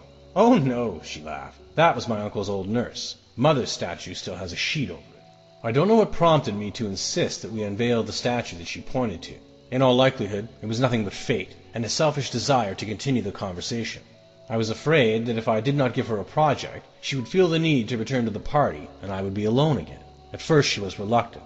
She had not yet made up her mind whether the statues would suffer in the wet, sometimes cold Cyrodiilic climate. Perhaps all should be covered, she reasoned. It may be that she was merely making conversation, and was reluctant as I was to end the standoff and be that much closer to having to return to the party. In a few minutes' time, we tore the tarp from the statue of Betaniki's mother. That is when my life changed forevermore. She was an untamed spirit of nature, screaming in the struggle with a misshapen, monstrous figure in black marble. Her gorgeous, long fingers were raking across the creature's face. The monster's talon gripped her right breast in a sort of caress that prefaces a mortal wound. Its legs and hers wound around one another in a battle that was a dance. I felt annihilated. This lithe but formidable woman was beautiful beyond all superficial standards. Whoever had sculpted it had somehow captured not only a face and figure of a goddess, but her power and will. She was both tragic and triumphant. I fell instantly and fatally in love with her. I had not even noticed when Gellin, one of my fellow initiates who was leaving the party, came up behind us. Apparently, I had whispered the word magnificent, because I heard Betaniki reply, as if miles away, "Yes, it is magnificent. That's why I was afraid of exposing it to the elements." Then I heard, clearly, like a stone breaking water, Gellin, "Mara preserve me. That must be Paula." "Then you've heard of my mother?" asked Betaniki, turning his way. "I hail from Wayrest, practically on the border to Hammerfell. I don't think there's anyone who hasn't heard of your mother and her great heroism, ridding the land of that abominable beast. She died in that struggle, didn't she?" "Yes," the girl said sadly, "but so too did the creature." For a moment we were all silent. I don't remember anything more of that night. Somehow I knew I was invited to dine the next evening, but my mind and heart had been entirely and forevermore arrested by the statue. I returned back to the guild, but my dreams were fevered and brought me no rest. Everything seemed diffused by white light, except for one beautiful, fearsome woman, Paula. Paula, Volume 2, by Voyne Mirsteed, a conjurer's tragic infatuation with the dead woman. Paula, Paula. The name burned in my heart. I found myself whispering it in my studies, even when I tried to concentrate on something the Magister was saying. My lips would silently purse to voice the Paul, and tongue lightly flick to form the La, as if I were kissing her spirit before me. It was madness in every way, except that I knew that it was madness. I knew I was in love. I knew she was a noble Redguard woman, a fierce warrior more beautiful than the stars. I knew her young daughter Betaniki had taken possession of a manor house near the guild, and that she liked me, perhaps was even infatuated. I knew Paula had fought a terrible beast and killed it. I knew Paula was dead. As I say, I knew it was madness, and by that I knew I could not be mad. But I also knew that I must return to Betaniki's palace to see her statue of my beloved Paula engaged in that final, horrible, fatal battle with the monster. Return I did, over and over again. Had Betaniki been a different sort of noblewoman, more comfortable with her peers, I would not have had so many opportunities. In her innocence, unaware of my sick obsession, she welcomed my company. We would talk for hours, laughing, and every time we would take a walk to the reflecting pond, where I would always stop breathless before the sculpture of her mother. "It's a marvelous tradition you have, preserving these figures of your ancestors at their finest moments," I said, feeling her curious eyes on me. "And the craftsmanship is without parallel." "You wouldn't believe me," laughed the girl, "but it was a bit of a scandal when my great-grandfather began the custom.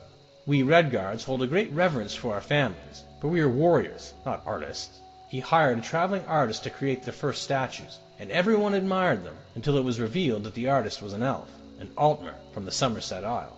"Scandal!" It was, absolutely, Bereniki nodded seriously. The idea that a pompous, wicked elf's hands had formed these figures of noble Redguard warriors was unthinkable, profane, irreverent, everything bad you can imagine. But my great-grandfather's heart was in the beauty of it, and his philosophy of using the best to honor the best passed down to us all. I would not have even considered having a lesser artist create the statues of my parents, even if it would have been more allegiant to my culture. They're all exquisite, I said. But you like the one of my mother most of all, she smiled. I see you look at it, even when you seem to be looking at the others. It's my favorite also. Would you tell me more about her? I asked, trying to keep my voice light and conversational. Oh, she would have said she was nothing extraordinary, but she was, the girl said, picking a flower from the garden. My father died when I was quite young, and she had so many roles to fill, but she did them all effortlessly. We have a great many business interests, and she was brilliant at managing everything, certainly better than I am now. All it took was her smile, and everyone obeyed, and those that didn't paid dearly. She was very witty and charming, but a formidable force when the need arose for her to fight. Hundreds of battles, but I can never remember a moment of feeling neglected or unloved. I literally thought she was too strong for death. Stupid, I know, but when she went to battle that horrible creature, that freak from a mad wizard's laboratory, I never even thought she would not return. She was kind to her friends and ruthless to her enemies. What more can one say about a woman than that? Poor Betaniki's eyes teared up with remembrance. What sort of villain was I to goad her so, in order to satisfy my perverted longings? Sheogorath could never have conflicted a mortal man more than me. I found myself both weeping and filled with desire. Paula not only looked like a goddess, but from her daughter's story, she was one. That night, while undressing for bed, I rediscovered the black disc I had stolen from Magister Tendixus's office weeks before. I had half forgotten about its existence, that mysterious necromantic artifact which the mage believed could resurrect a dead love. Almost by pure instinct, I found myself placing the disc on my heart and whispering, Paula. A momentary chill filled my chamber. My breath hung in the air, a mist, before dissipating. Frightened, I dropped the disc. It took a moment before my reason returned, and with it the inescapable conclusion. The artifact could fulfill my desire. Until the early morning hours, I tried to raise my mistress from the chains of oblivion, but it was no use. I was no necromancer. I entertained thoughts of how to ask one of the magisters to help me, but I remembered how Magister Ilther had bid me to destroy it. They would expel me from the guild if I went to them and destroy the disc themselves, and with it my only key to bringing my love to me. I was in my usual semi-torpid condition the next day in classes. Magister Ilther himself was lecturing on his specialty, the School of Enchantment. He was a dull speaker with a monotone voice, but suddenly I felt as if every shadow had left the room and I was in a palace of light. When most persons think of my particular science, they think of the process of invention, the infusing of charms and spells into objects, the creation of a magical blade perhaps, or a ring. But the skilled enchanter is also a catalyst. The same mind that can create something new can also provoke greater power from something old. A ring that can generate warmth for a novice on the hand of such a talent can bake a forest black. The fat man chuckled. Not that I'm advocating that. Leave that for the School of Destruction. That week, all the initiates were asked to choose a field of specialization. All were surprised when I turned my back on my old darling, the School of Illusion. It seemed ridiculous to me that I had ever entertained an affection for such superficial charms. All my intellect was now focused on the School of Enchantment, the means by which I could free the power of the disc. For months thereafter, I barely slept. A few hours a week I'd spend with Betaniki and my statue to give myself strength and inspiration. All the rest of my time was spent with Magister Ilther or his assistants, learning everything I could about enchantment. They taught me how to taste the deepest levels of magicka within a stored object. A simple spell cast once, no matter how skillfully and no matter how spectacularly, is ephemeral, of the present, what is and no more, sighed Magister Ilther. But placed in a home, it develops into an almost living energy, maturing and ripening, so only its surface is touched when an unskilled hand wields it. You must consider yourself a miner, digging deeper to pull forth the very heart of gold. Every night when the laboratory closed, I practiced what I had learned. I could feel my power grow, and with it, the power of the disc. Whispering Paula, I delved into the artifact, feeling every slight nick that marked the runes and every facet of the gemstones. At times I was so close to her, I felt hands touching mine, but something dark and bestial, the reality of death I suppose, would always break across the dawning of my dream.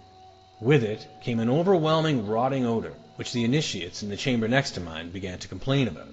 Something must have crawled into the floorboards and died, I offered lamely.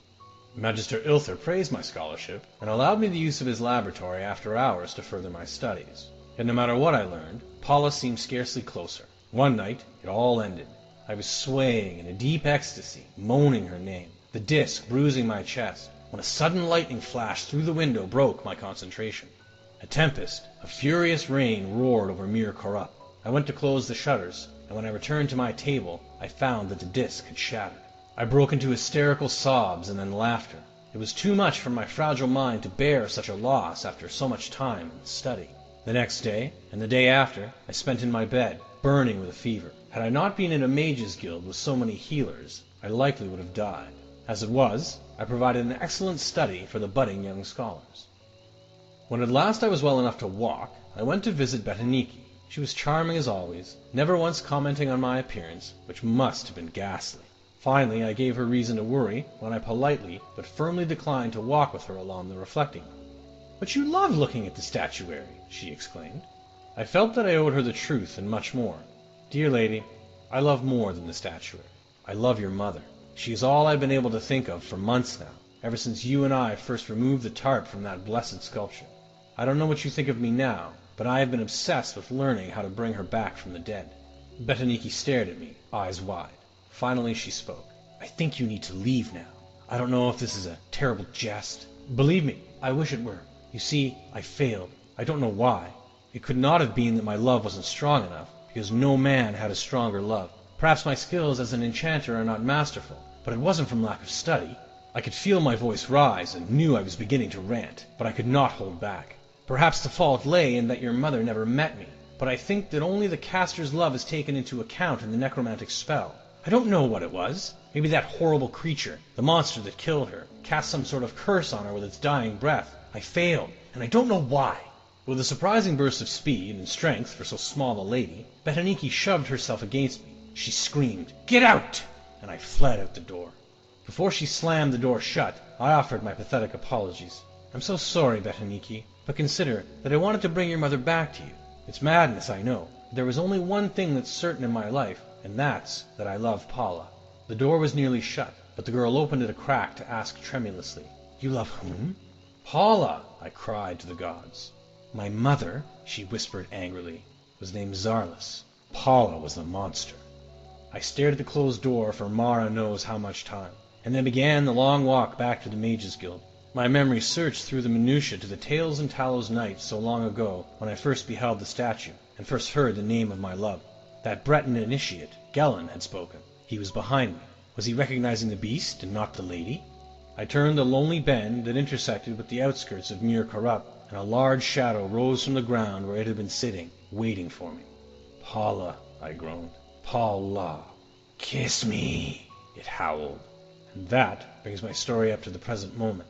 Love is red, like blood.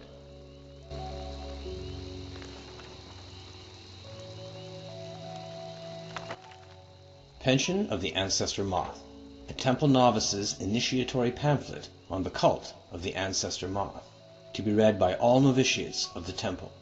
The Order of the Ancestor Moth is as ancient as it is noble. We nurture and celebrate our beloved ancestors, whose spirits are manifest in the Ancestor Moths. Each moth carries the Fiairon of an ancestor spirit. Loosely translated as the will to peace, the Fiairon can be spun into the silk produced by the Ancestor Moths. When the silk is in turn spun into cloth and embroidered with the genealogy of the correct ancestor, clothing of wondrous power can be made. Adepts of our order are gifted with prescient powers. The wisdom of the ancestors can sing the future into the present. For this reason, our order, and our order alone, has been given the privilege to interpret the Elder Scrolls. These writings exceed even the gods, both Aedra and Daedra.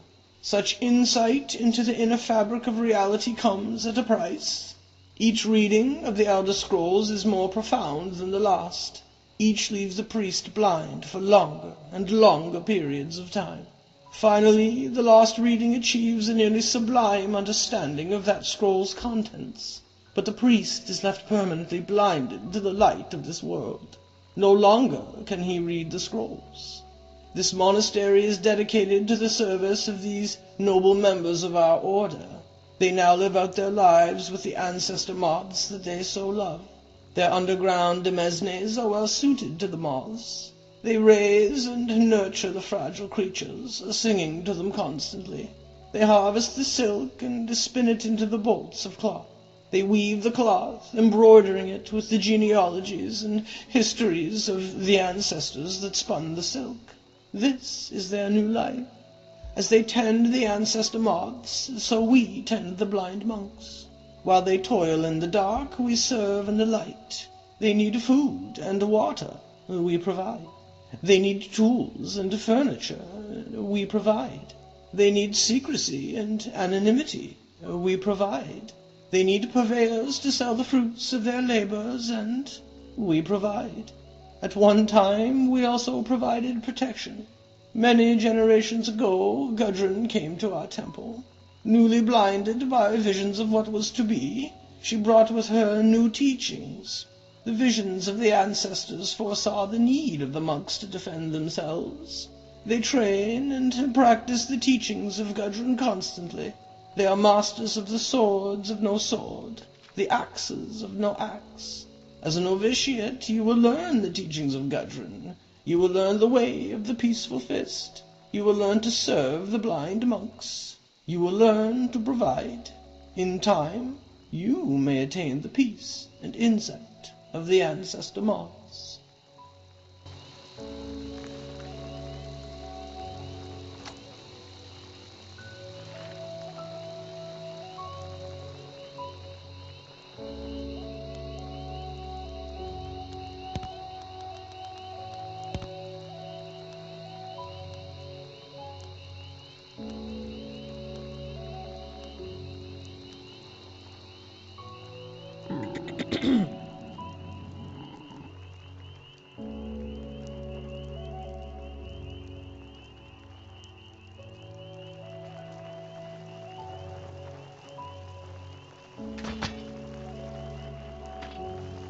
Cool.